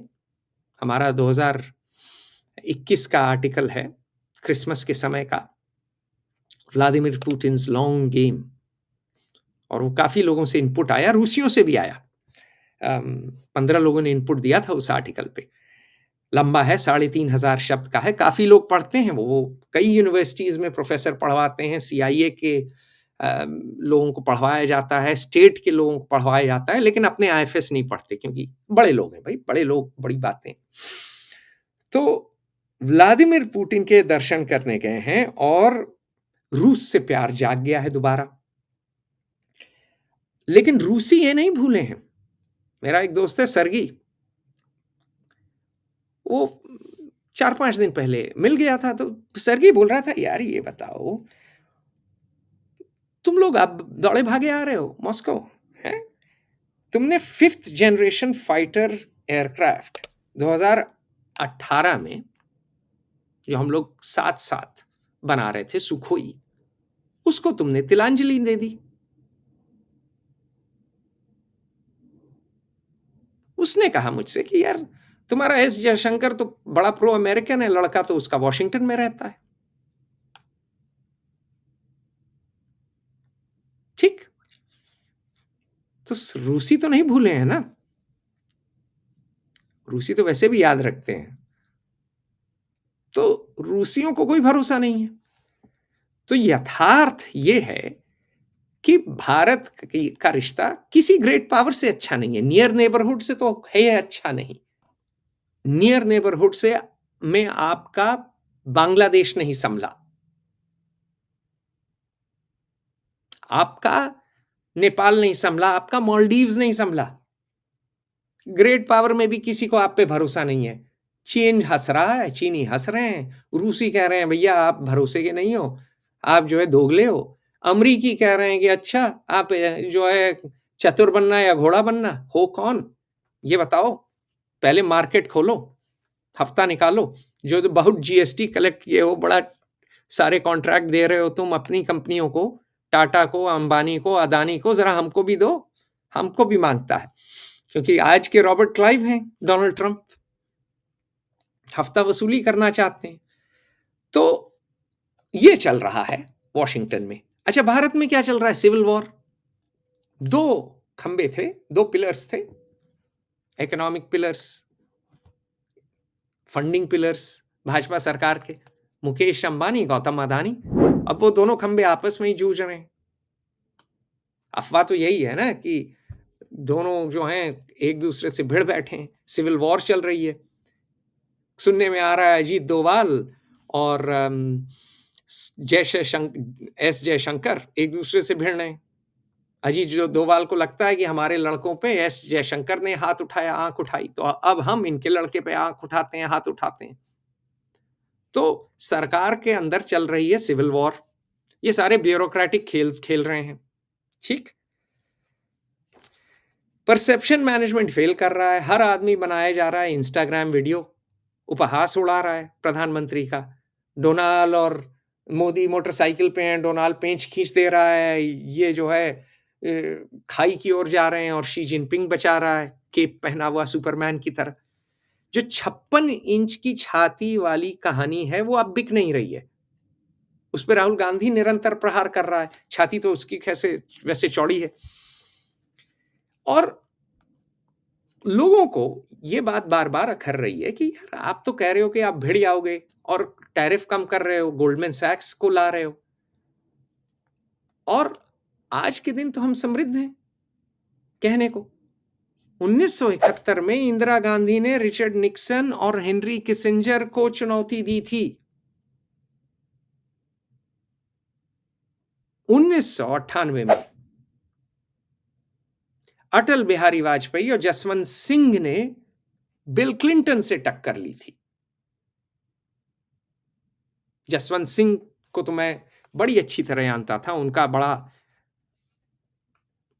प्रेम रहा मुझसे और उन्होंने बहुत मेरे लिए एहसान किए। उन्होंने मेरा ग्रीन कार्ड रिकमेंडेशन तक लिखा, तो मैं तो बड़ा आभारी हूं। और मैं उनको देखता हूं और मैं जयशंकर को देखता हूं, तो मुझे लगता है कहां राजा भोज, कहां गंगू तेली। तो हो क्या गया है कि सरकार के जो जो 4 घुड़सवार हैं, सर्वनाश के 4 घुड़सवार, वो बयानबाजी के सिवा कुछ नहीं कर रहे हैं। और किसी ने मुझसे पूछा, और ये मैं बात कई दिनों से कह रहा हूं कि हो क्या रहा है। मैंने बोला विश्व गुरु को मिल गया है महागुरु, और वो लुंगी चड्डी सब निकालने के मूड में आ गया है कि भाई रॉबर्ट क्लाइव हूं मैं, माल रख टेबल पे, फिर बात करेंगे। बात तक नहीं करेंगे। आपकी ब्यूरोक्रेसी ने चलाया है टैक्स टेररिज्म, आपकी ब्यूरोक्रेसी ने चलाया है प्रोटेक्शनिज्म, आपकी ब्यूरोक्रेसी ने चलाया है कंप्लायंस राज, आपकी ब्यूरोक्रेसी ने हमारी कंपनियों को सताया है, अब हम आपको सताएंगे। और आप क्या बात कर रहे हो 50% टैरिफ की? ये तो मुझे ट्रेड लॉयर ने बोला, आप 60% ड्यूटी लगाते हो मिल्क पाउडर पे, अमरीकी मिल्क पाउडर पे। हटा दो ना। आप तो कहते हो कि हमारी गाय ये सब खाती है, आपकी गाय तो कचड़ा खाती है, और जब आप उसको गौशाला में ले जाते हो तो फूटती है, असली चारा खा के गैस बनता है, वो फूट जाती है।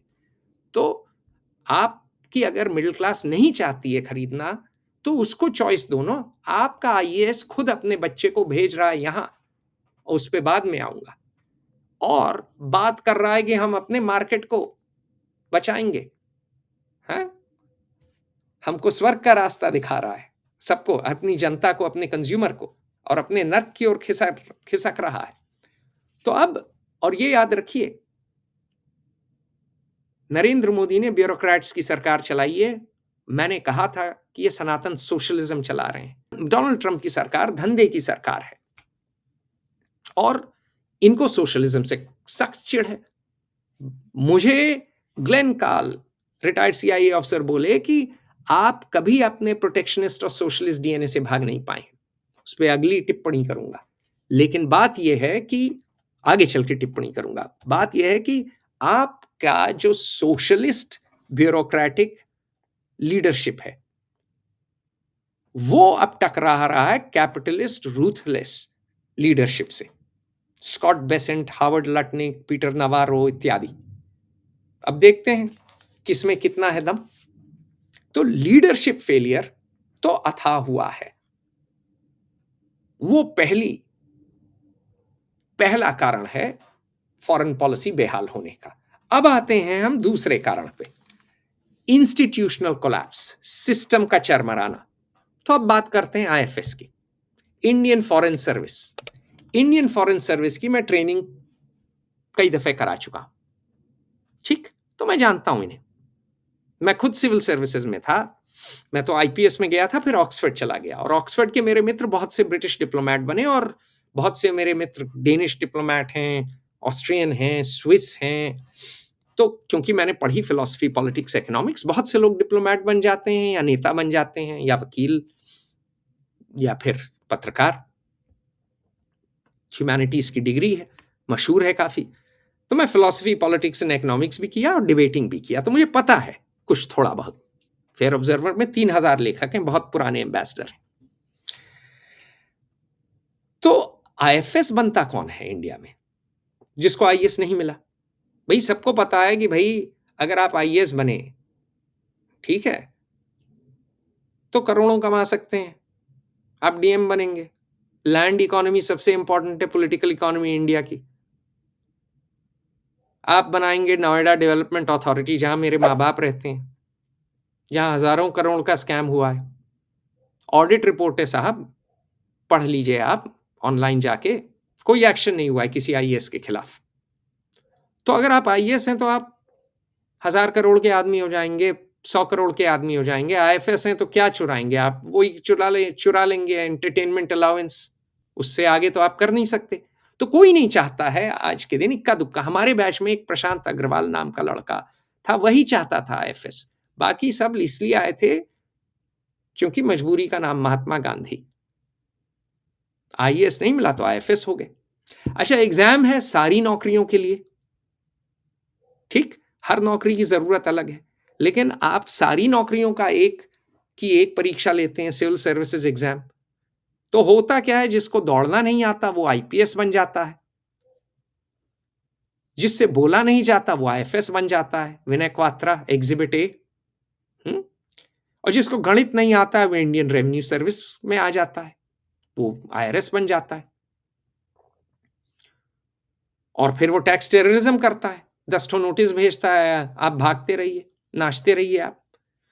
तो सिस्टम तो आपका टूट चुका है, क्योंकि आईएफएस जो है वो काम अपना कर ही नहीं पाता है। भाजपा और कांग्रेस दोनों के नेताओं ने मुझसे स्वयं बोला है, दोनों पार्टियों के नेताओं ने मुझसे कहा है कि ये छुरी कांटा सर्विस है, ये सिर्फ अपनी पोस्टिंग की सेटिंग करती है और अपने बच्चों की नौकरी की सेटिंग करती है। ये सीनियर नेता इस देश के बोल रहे हैं मुझसे प्राइवेट में, सब यही बोल रहे हैं। और ये क्या, सीआईए के भी लोग हंस के बोलते हैं कि यार सबके बच्चे विदेश हैं। यानी सारे आईएफएस, अधिकांश, सारे तो इक्का दुक्का होंगे स्वदेश, एक वेस्ट में है, अमेरिका में है अधिकांश। और इसीलिए ये सिर्फ अमेरिका या यूरोप की पोस्टिंग चाहते हैं। अब आपको एक बात बताता हूं, बांग्लादेश में शेख हसीना की गिरने के बाद तो ये हाल था कि एक आईएफएस ढाका जाने को तैयार नहीं था। कम से कम अगर दंगा होता है तो कोई आईपीएस मिल जाता है, चला जाता है, कोई आईएएस मिल जाता है, चला जाता है। फौजी से आप अपेक्षा करते हैं कि वो लड़ जाए, भिड़ जाए, जान दे दे, और फौज लड़ी भी। 4 दिन की लड़ाई में फौज ने, एयर डिफेंस ने, इंडियन एयरफोर्स के, इंडियन आर्मी के शानदार काम किया। मिलिट्री फिर भी प्रोफेशनल है। आईएफएस सिर्फ मक्खन मलाई खाने के लिए है, अपने बच्चों को अमेरिकी पासपोर्ट दिलाने के लिए है।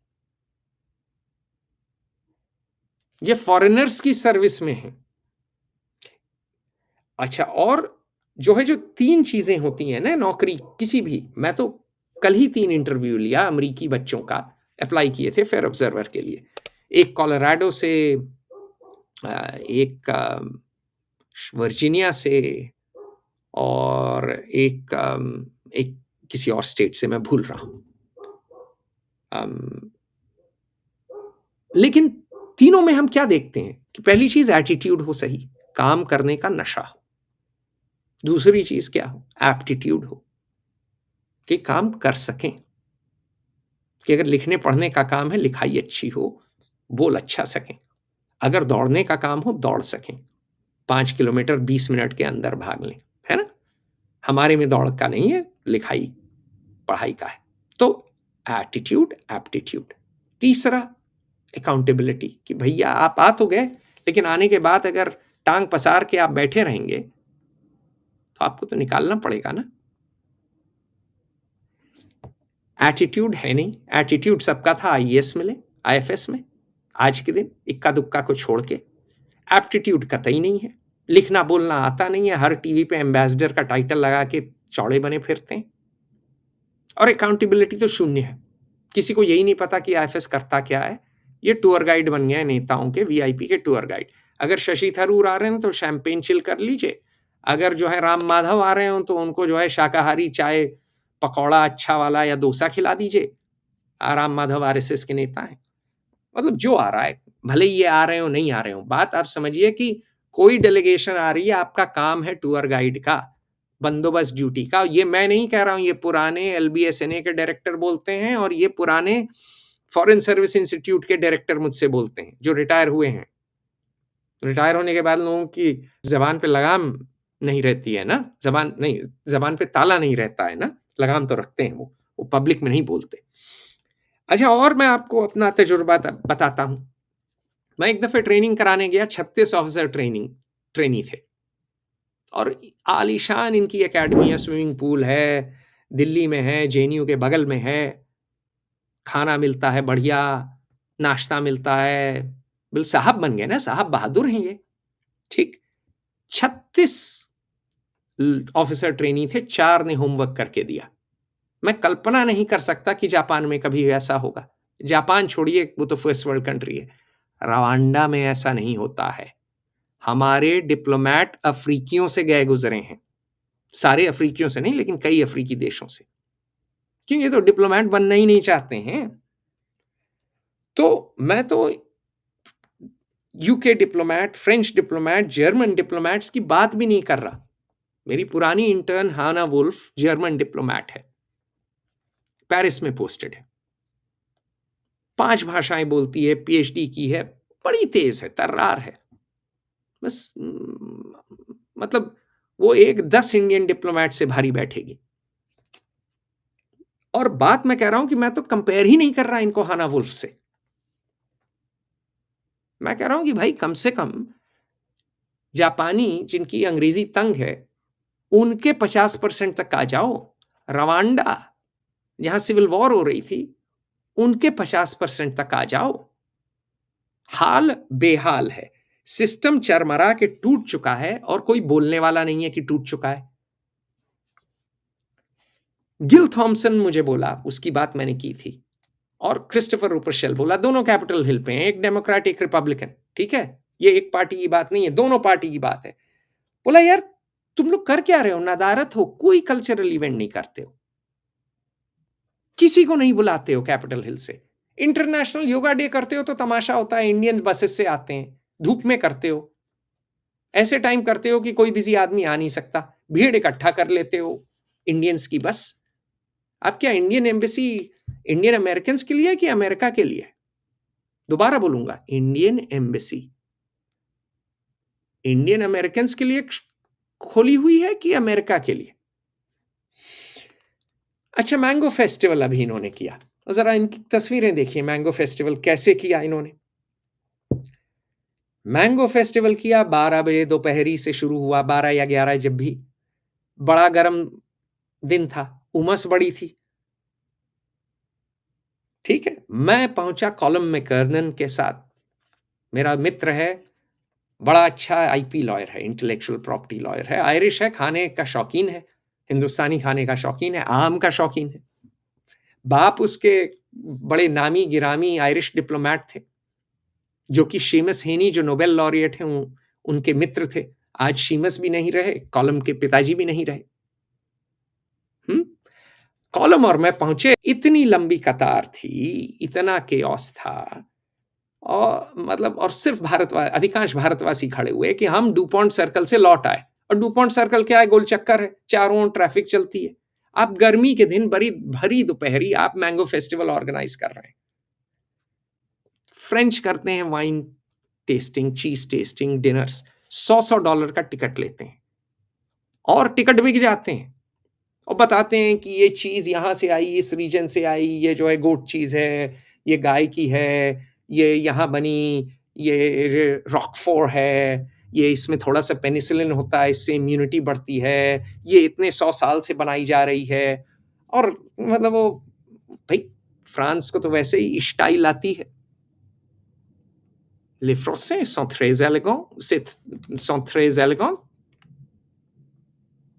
they are very elegant। Diplomacy उन्होंने ही एक तरह से पैदा की, फ्रेंच ही थी लैंग्वेज डिप्लोमेसी की, इंग्लिश ने तो अभी 100 साल ही हुआ है रिप्लेस किया, या 100-150 साल।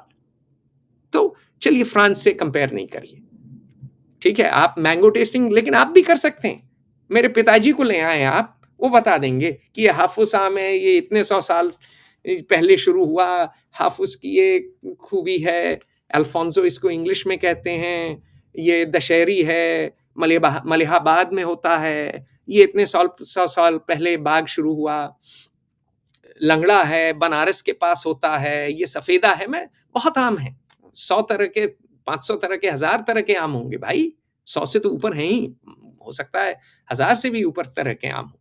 आप भी अपने आम के बारे में कर सकते हैं, आप एक मैंगो इवनिंग कर सकते हैं, जिसमें आप बताइए, और उसके $100 के टिकट भी बेच सकते हैं, हैं?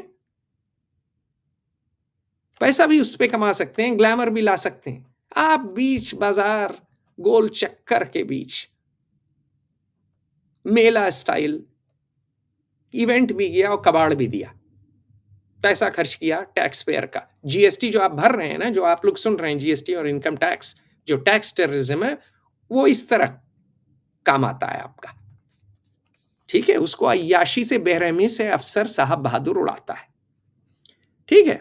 चलिए, फ्रांस आप नहीं बन सकते, माना, फ्रांस के एडवांटेजेस हैं, इंग्लैंड के एडवांटेजेस हैं, ये लोग, ये दोनों पुराने इंपीरियल पावर्स हैं, इनको डिप्लोमेसी, इंटेलिजेंस और मिलिट्री आती है, डिप्लोमेसी और इंटेलिजेंस तो आती है, चलिए मान लिया, आप ये तर्क दें, हम डेवलपिंग कंट्री है, मान लिया। मैं बात करता हूं अब पाकिस्तान की। पाकिस्तान का मैंगो फेस्टिवल देखिए जरा। पाकिस्तान का मैंगो फेस्टिवल इंडोर था, उन्होंने नेशनल प्रेस क्लब के लोगों को बुलाया, मुझे इनविटेशन आया, मुझे इनविटेशन इंडियन एम्बेसी के एक आईएफएस ऑफिसर ने नहीं भेजा मैंगो फेस्टिवल का, पाकिस्तानी इनविटेशन आ गया मेरे पास। क्यों? क्योंकि मैं अंतरराष्ट्रीय अखबार चलाता हूं। मेरे ही पास नहीं, मेरे फ्रेंच दोस्त फ्लावियस के पास आया, फ्लावियस मिहेइस, और बहुत से लोगों के पास आया। तो इन्होंने किया mango festival indoor up market, classy पाकिस्तानियों ने, हमसे क्लासी, फ्रेंच ऐसा नहीं था। हमने किया सड़क छाप। अब इस पे न हम नरेंद्र मोदी को दोष दे सकते हैं, न हम जय जय शिव शंकर को दोष दे सकते हैं। क्यों? क्योंकि इसमें यह काम तो विनय क्वात्रा का भी नहीं है, जो घर घुस्सू बैठे हुए हैं मुंह चुराए सबसे। ये तो किसी आईएफएस अफसर का होना चाहिए ना, जूनियर। वो क्या कर रहा है? वो कोर्स कर रहे होंगे। एक मिली थी, कोर्स कर रही हैं जॉन हॉपकिंस में, अपना सीवी बना रही हैं। सब अपनी रोटी सेक रहे हैं या अपने बच्चों को सेट कर रहे हैं। आपका टैक्स वहीं जा रहा है। तो इंडियन एम्बेसी वॉशिंगटन डीसी में एक इंडियन डिप्लोमेट एक मैंगो फेस्टिवल नहीं करा सकते। पाकिस्तान इनसे अच्छा मैंगो फेस्टिवल करा रहा है, जबकि आम ज्यादा भारत में होते हैं।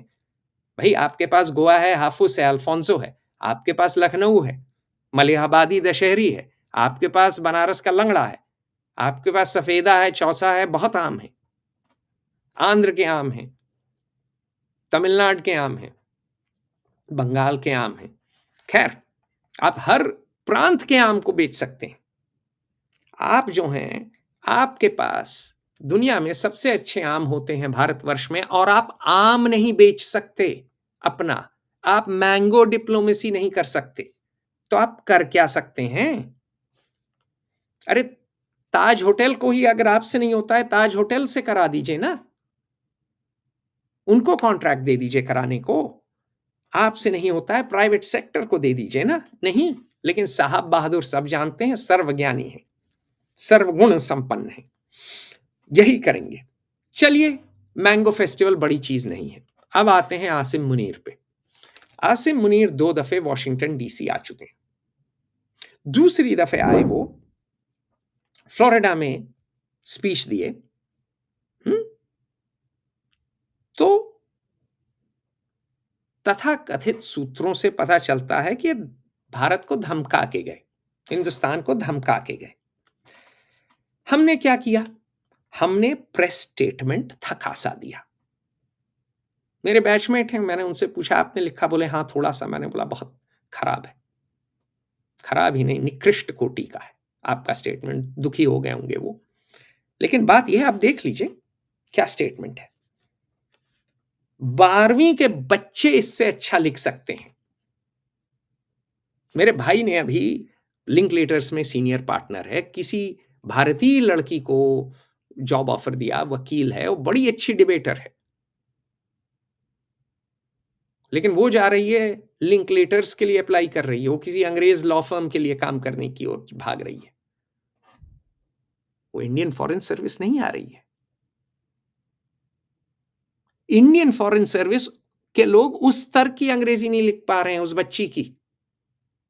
बच्ची की तरह नहीं बोल पा रहे हैं।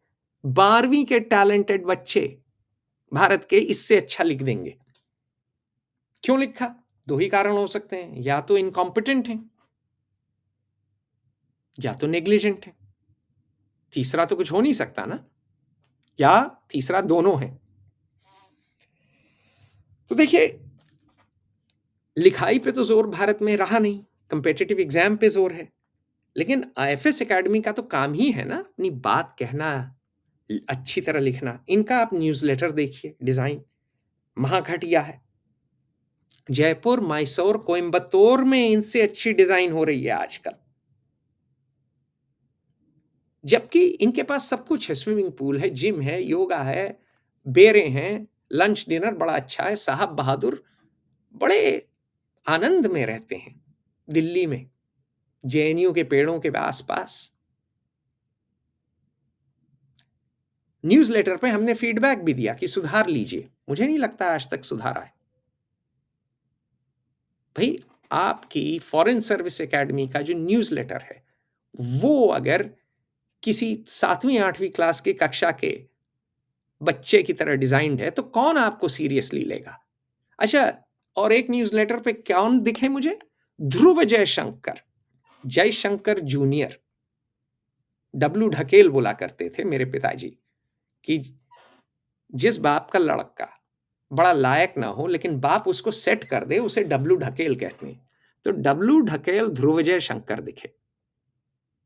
वो आ रहे हैं ट्रेनिंग देने आईएफएस को। ठीक है, तो राम ही बचाए, राम ही जाने, राम भरोसे ही चलाएंगे। तो सिस्टम चरमरा के हमारा इंस्टीट्यूशन कोलैप्स कर चुका है, क्योंकि एटीट्यूड, एप्टीट्यूड, अकाउंटेबिलिटी है ही नहीं, 3 A's। चूंकि आईएफएस कॉम्पिटेंस नहीं है, आईएफएस तफरी कर रहा है, नेग्लिजेंटली काम कर रहा है, अपना काम कर नहीं रहा है, और आईएफएस में कोई ऑर्गेनाइजेशनल एबिलिटी नहीं है। एक मैंगो फेस्टिवल नहीं कर सकता है, एक प्रेस रिलीज नहीं लिख सकता है, एक अपने एकेडमी का न्यूज़लेटर नहीं लिख सकता है। कोई प्राइड नहीं है। No pride, no work ethic. System चरमरा रहा है। चरमरा क्या है? टूट चुका है। अब लोग कहते हैं कि भाई इसका उपाय क्या है? भाई, एक जमाने में भारत ने करण सिंह को एम्बेसडर घोषित किया था, और मैं जब छोटा था तो करण सिंह से मिलता था। मेरे माता पिता कभी कभार उनके घर ले जाते थे, और उनके घर में फव्वारा था, पुराने महाराज हैं कश्मीर के, तो बड़े प्यार से बात कर लेते थे। कभी कभार मेरी और उनकी केमिस्ट्री कभी नहीं बनी, लेकिन क्योंकि मैं थोड़ा नेशनल सिक्योरिटी पे मेरे जो विचार थोड़े ज़्यादा हॉकिश थे, उनके थोड़े ज़्यादा डविश थे, लेकिन आदमी अच्छे थे। आदमी शायद अभी भी जीवित हैं, अच्छे हैं। मैं संपर्क मेरा छूट गया। लेकिन करण सिंह की मैं बात करूंगा कि करण सिंह जब आए थे एम्बेसडर बन के, तो न्यूयॉर्क टाइम्स, जहां की तरसते हैं हम कवरेज के लिए, जहां पे वो लोग बैठे हैं जो कि वैसे ही थोड़े से एंटी इंडिया बायस रखते हैं, क्योंकि बहुत से या तो बड़े लेफ्ट लीनिंग लोग आ गए हैं, या बहुत से मुसलमान आ गए हैं, तो वो इंडिया को Hindu fascist, Hindu supremacist nation मान के चलते हैं। लेकिन न्यूयॉर्क टाइम्स ने करण सिंह को का कवरेज किया था कि भाई एक फिलोसोफर आ रहा है।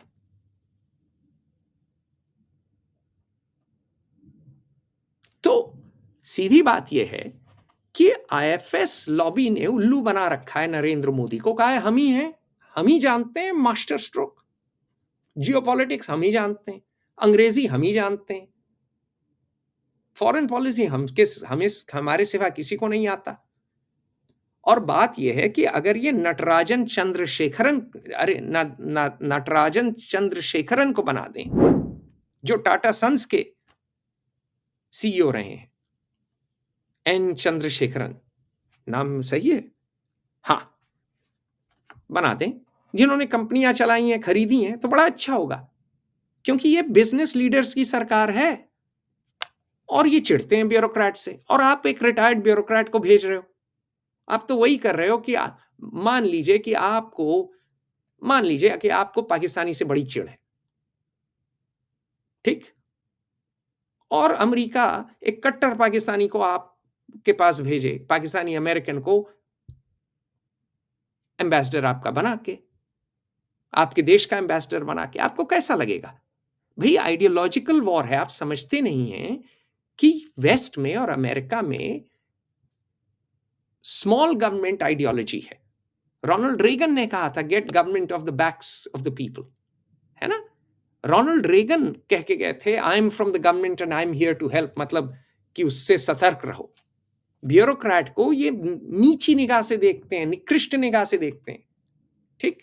आपके सिस्टम में सिर्फ ब्यूरोक्रेट के लिए जगह है, नेता के लिए जगह नहीं है। आपने अपने सारे भाजपा के लोगों को निष्कासित कर दिया। अरुण शूरी को आप भेज सकते थे यूएस एम्बेसडर बना के। अरुण शूरी वर्ल्ड बैंक में रहे, इंटेलेक्चुअल। जसवंत सिंह नहीं रहे, उनको भी आपने निकाल दिया। मैंने उनके साथ काम किया है। पढ़े लिखे थे, अच्छा बोलते थे, अच्छा लिखते थे, जयशंकर की तरह अहंकारी नहीं थे, मिलनसार थे। 98 के बाद अच्छा हैंडल किया। जयशंकर तो बांग्लादेश नहीं हैंडल कर पा रहे। जसवंत सिंह का लड़का वॉशिंगटन डीसी में ग्रीन कार्ड लेके, पासपोर्ट लेके नहीं रह रहा था। इनका लड़का, पता नहीं मुझे जयशंकर का क्या पासपोर्ट है, ग्रीन कार्ड है कि नहीं, लेकिन रह तो यहीं रहा है ना। लेजर आईजी अपना दिखा रहे हैं। तो आप जो हैं भाजपा के ही पॉलिटिशियंस को भेज सकते हैं। अरे शेखर सिन्हा को भेज दीजिए, आप ही के हैं इंडिया फाउंडेशन में, वाइस चीफ रहे हैं, आइडियोलॉजिकली आपसे मिलते हैं, नेवी के हैं, नेवी वाले की भी चल जाएगी, खुला दिमाग है, कम से कम मिलनसार हैं, प्रेम से बात करते हैं। आपने घर घुस्सुओं को भेजा है, आप आईएफएस को भेजेंगे। अच्छा, और आईएफएस जो है कि केमिस्ट्री नहीं बैठेगी, यहां नहीं बैठती है अमरीकियों से। क्यों? क्योंकि वो उसी ब्यूरोक्रेटिक सोशलिस्ट माइंडसेट से आते हैं। ठीक। और साहब बहादुर, जो कि क्रिस्टोफर रेपर शेल इसकी आलोचना कर रहा है, निंदा कर रहा है, वो सिंड्रोम लेके आते हैं। तो आप बिजनेस के लोगों को एम्बेसडर बना के भेजिए। यूएस तो 60-70% एम्बेसडर बिजनेस के लोग हैं, डोनर्स होते हैं पॉलिटिकल कैंपेन के। उनका ये मॉडल है।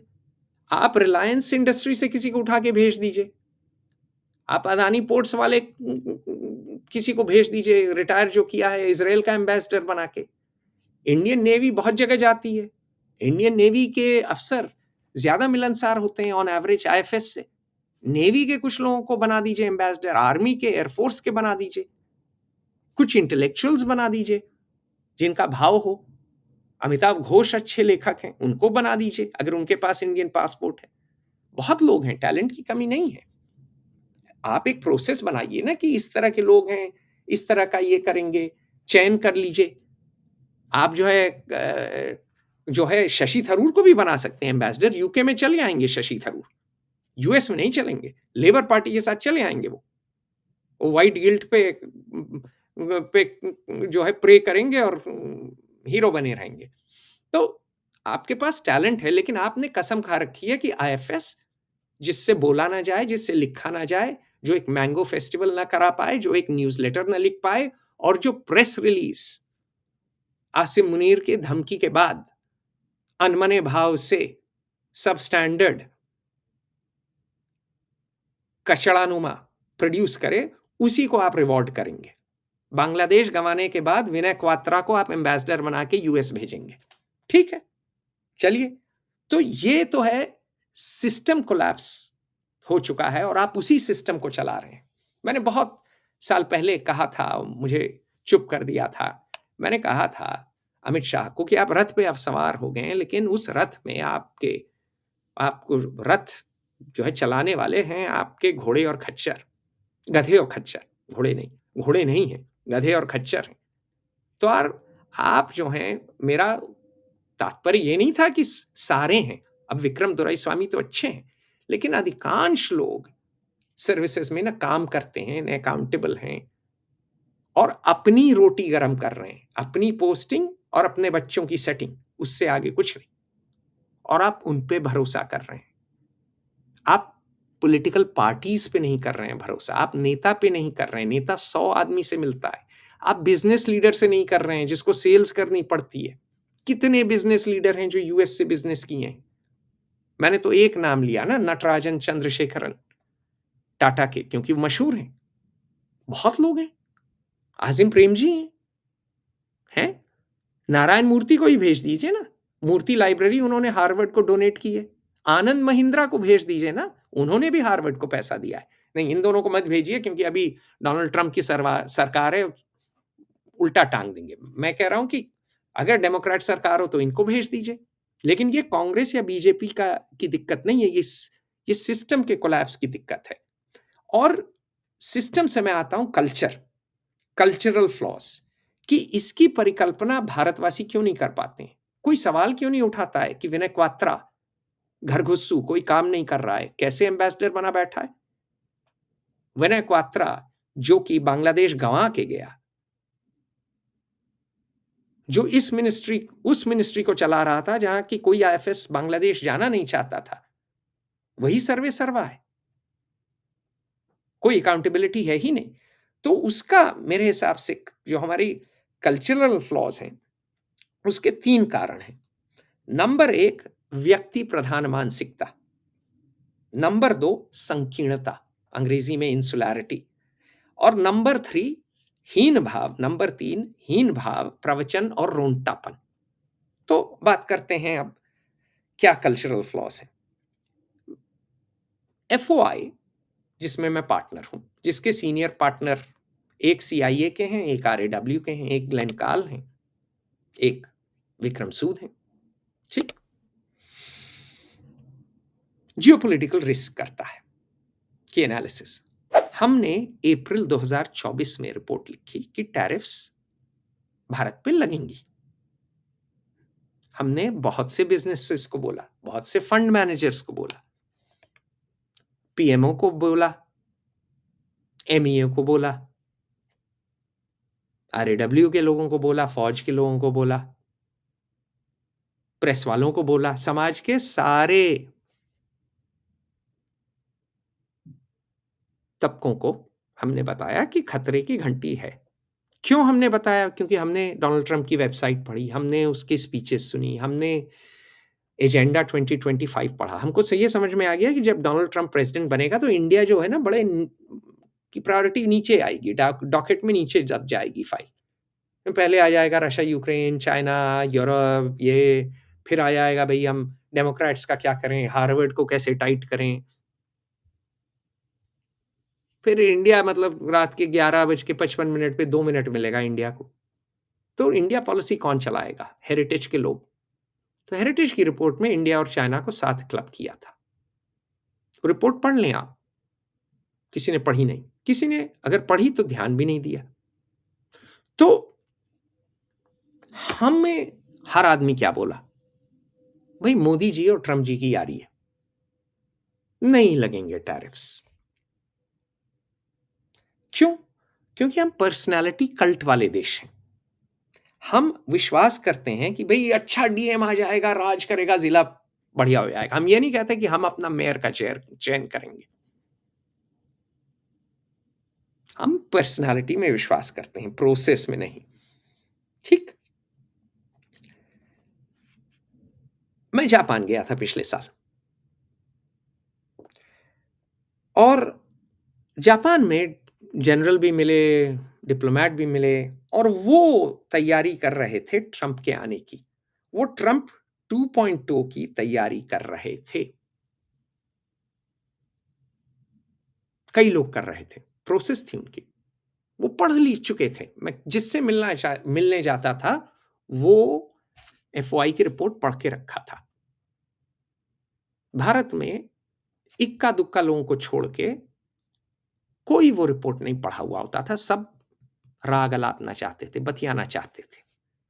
तो जो व्यक्ति प्रधान मानसिकता है कि सबको भरोसा था, विश्वास था, और ये बहुत पुराना है। लोगों को विश्वास था जो है, एक जमाने में नेहरू चाचा में बड़ा विश्वास था। नेहरू चाचा आज मोदी मामा में है, ठीक है।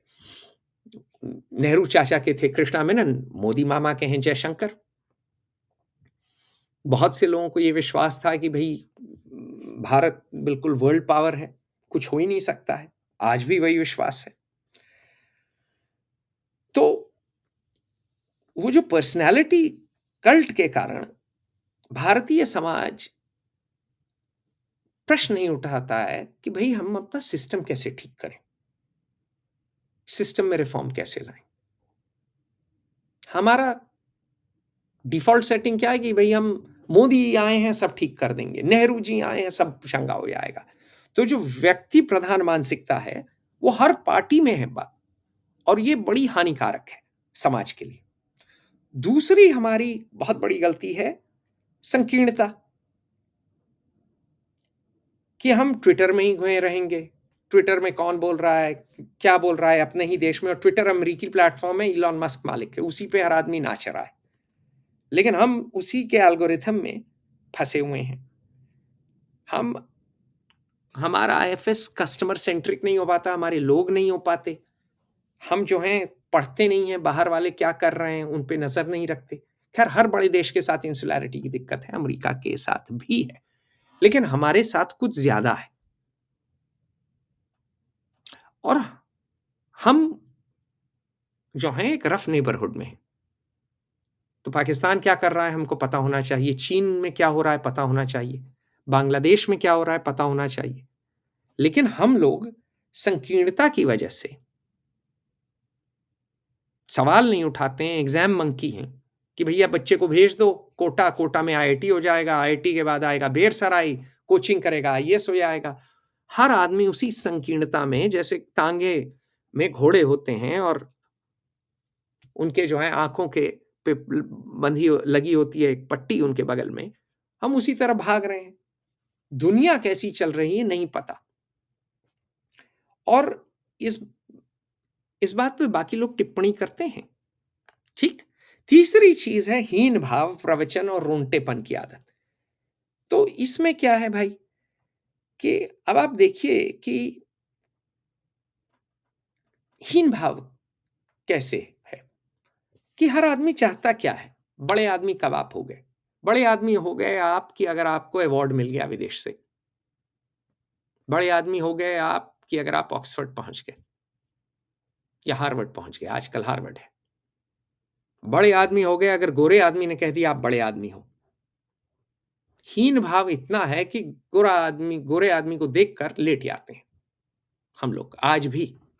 और हीन भाव सिर्फ गोरों से नहीं है, हीन भाव मुसलमानों से भी है। हमारे भारतीय मुसलमानों को जब कोई अरब से आया आता है मुसलमान, या ईरान से आया आता है, या टर्की से आया आता है, तो लेट जाते हैं। हिंदुओं को भी है हीन भाव। पश्तून लड़कों को देख के हट्टे कट्टे थोड़ा सा हीन भाव आ ही जाता है। तो जो हीन भाव है वो बहुत गहरा है। फिर प्रवचन करने की आदत, जो हर आदमी प्रवचन शुड। अब मेरे ही मित्र हैं कई, उनके यूट्यूब चैनल वगैरह में US should do this, US should do this to Asim Munir. यार आप हो कौन यूएस को प्रवचन देने वाले? क्यों करेगा शुड? भाई आप अपने आईएएस को तो प्रवचन नहीं दे रहे हो। आईएएस अपने लड़के को भेज रहा है विदेश। यही वर्ल्ड बैंक में कितने मेरे बैचमेट आए, सबके बच्चे यहां आए, ठीक। और फिर वो प्रवचन देते हैं, देखो अमेरिका की हिपोक्रेसी देखो। अरे भाई, उससे आया फिर ये रोंटापन, ठीक है। रोंटापन कि मतलब रोते रहते हैं कि भाई ट्रंप ने हमारे साथ दोगलापन किया, हमने ट्रंप पे भरोसा किया और फ्री ट्रेड हमारे साथ ना हो के पाकिस्तान के साथ हो रहा है। ट्रंप के देखिए डबल स्टैंडर्ड्स, वेस्ट हमारे खिलाफ हमेशा रहा है। अरे भाई, ये जो हीन भाव है इसको जाएं हम लोग त्याग दें, और जो प्रवचन करने की बीमारी है उसको जो है उससे निवृत्ति पालें और रोंटापन जरा छोड़ दें। क्यों क्यों? Life is rough, get a helmet. Politics is a blood sport, geo politics is a bigger blood sport. भाई Narendra Modi, ED, enforcement directorate हर आदमी पे छोड़ दिए। आज से 50 साल पहले इंदिरा गांधी ने सबको बंद कर दिया था इमरजेंसी में। पॉलिटिक्स तो शार्प एल्बोस का खेल है। जियो पॉलिटिक्स में और बड़ा है, टेरिटरी की बात है, वो तो बड़ा ब्लड स्पोर्ट है, खून खराबा। What is diplomacy but war through peace? What is war but diplomacy through force? सबको पता है ये। हमारे यहाँ क्या है कि डिप्लोमेट डिफेंस वाले की नहीं के बारे में नहीं जानता, डिफेंस वाला डिप्लोमेट की नहीं जानता, हर आदमी अपनी डपली बजा रहा है। प्रवचन और रोंटेपन में हाय हाय हमें लूट लिया, ऐसा क्या गुनाह किया जो लुट गए। और मजे की बात यह है कि जब आप ये सब रोते कलपते हैं और प्रवचन देते हैं और उल्टापन करते हैं, तो बाकी लोग कहते हैं यार आईने में देखो ना, आपने अपने यहाँ कंप्लायंस राज कर रखा है, आपने अपने यहाँ टैक्स टेररिज्म कर रखा है, आपके यहाँ जीएसटी इतना है और इतना मुश्किल है कि बिजनेस करना जो है नासूर हो गया है, ठीक। क्रिस्टोफर रोपर शेल का आप आर्टिकल पढ़िए, जोहरान ममदानी पे। टाइटल आप पढ़िए ना, टाइटल आप पढ़िए। टाइटल क्या है उसका? टाइटल उसका बड़ा भयावना है। टाइटल उसका है Zohran Mamdani, hypocrisy, socialism and the danger of elitist politics. वो कहता है कि ये भैया एलिट पेरेंट्स का लड़का है और ये आके जो है सोशलिस्ट पॉलिसीज चैंपियन कर रहा है, ये प्रिविलेज की औलाद, और बात कर रहा है सोशलिज्म की, और सारे कैपिटलिस्ट कंफर्ट्स के आनंद उठा रहा है। माँ ने हॉलीवुड में पैसे कमा लिए, बाप जो है वाइट गिल्ट का फायदा उठा रहा है। तो बात यह सत्य हो या ना हो, क्रिस्टोफर कैपिटल हिल पे है, टेक्सन रिपब्लिकन है, चलो वो तो ऐसी बातें करेगा, लेकिन बात यह है कि वो ममदानी के जो है नाना पे आंख लगाए हुए है। नाना नहीं रहे ममदानी के, लेकिन क्या थे वो? आईएएस थे। और ये बात क्रिस्टोफर कहता है कि भाई ये साहब बहादुर हैं, इन लोगों ने ब्यूरोक्रेट राज चलाया है। और वो कहता है कि ये लोग कौन हैं? Pantomime cartoon villain who is the master of the universe. ठीक।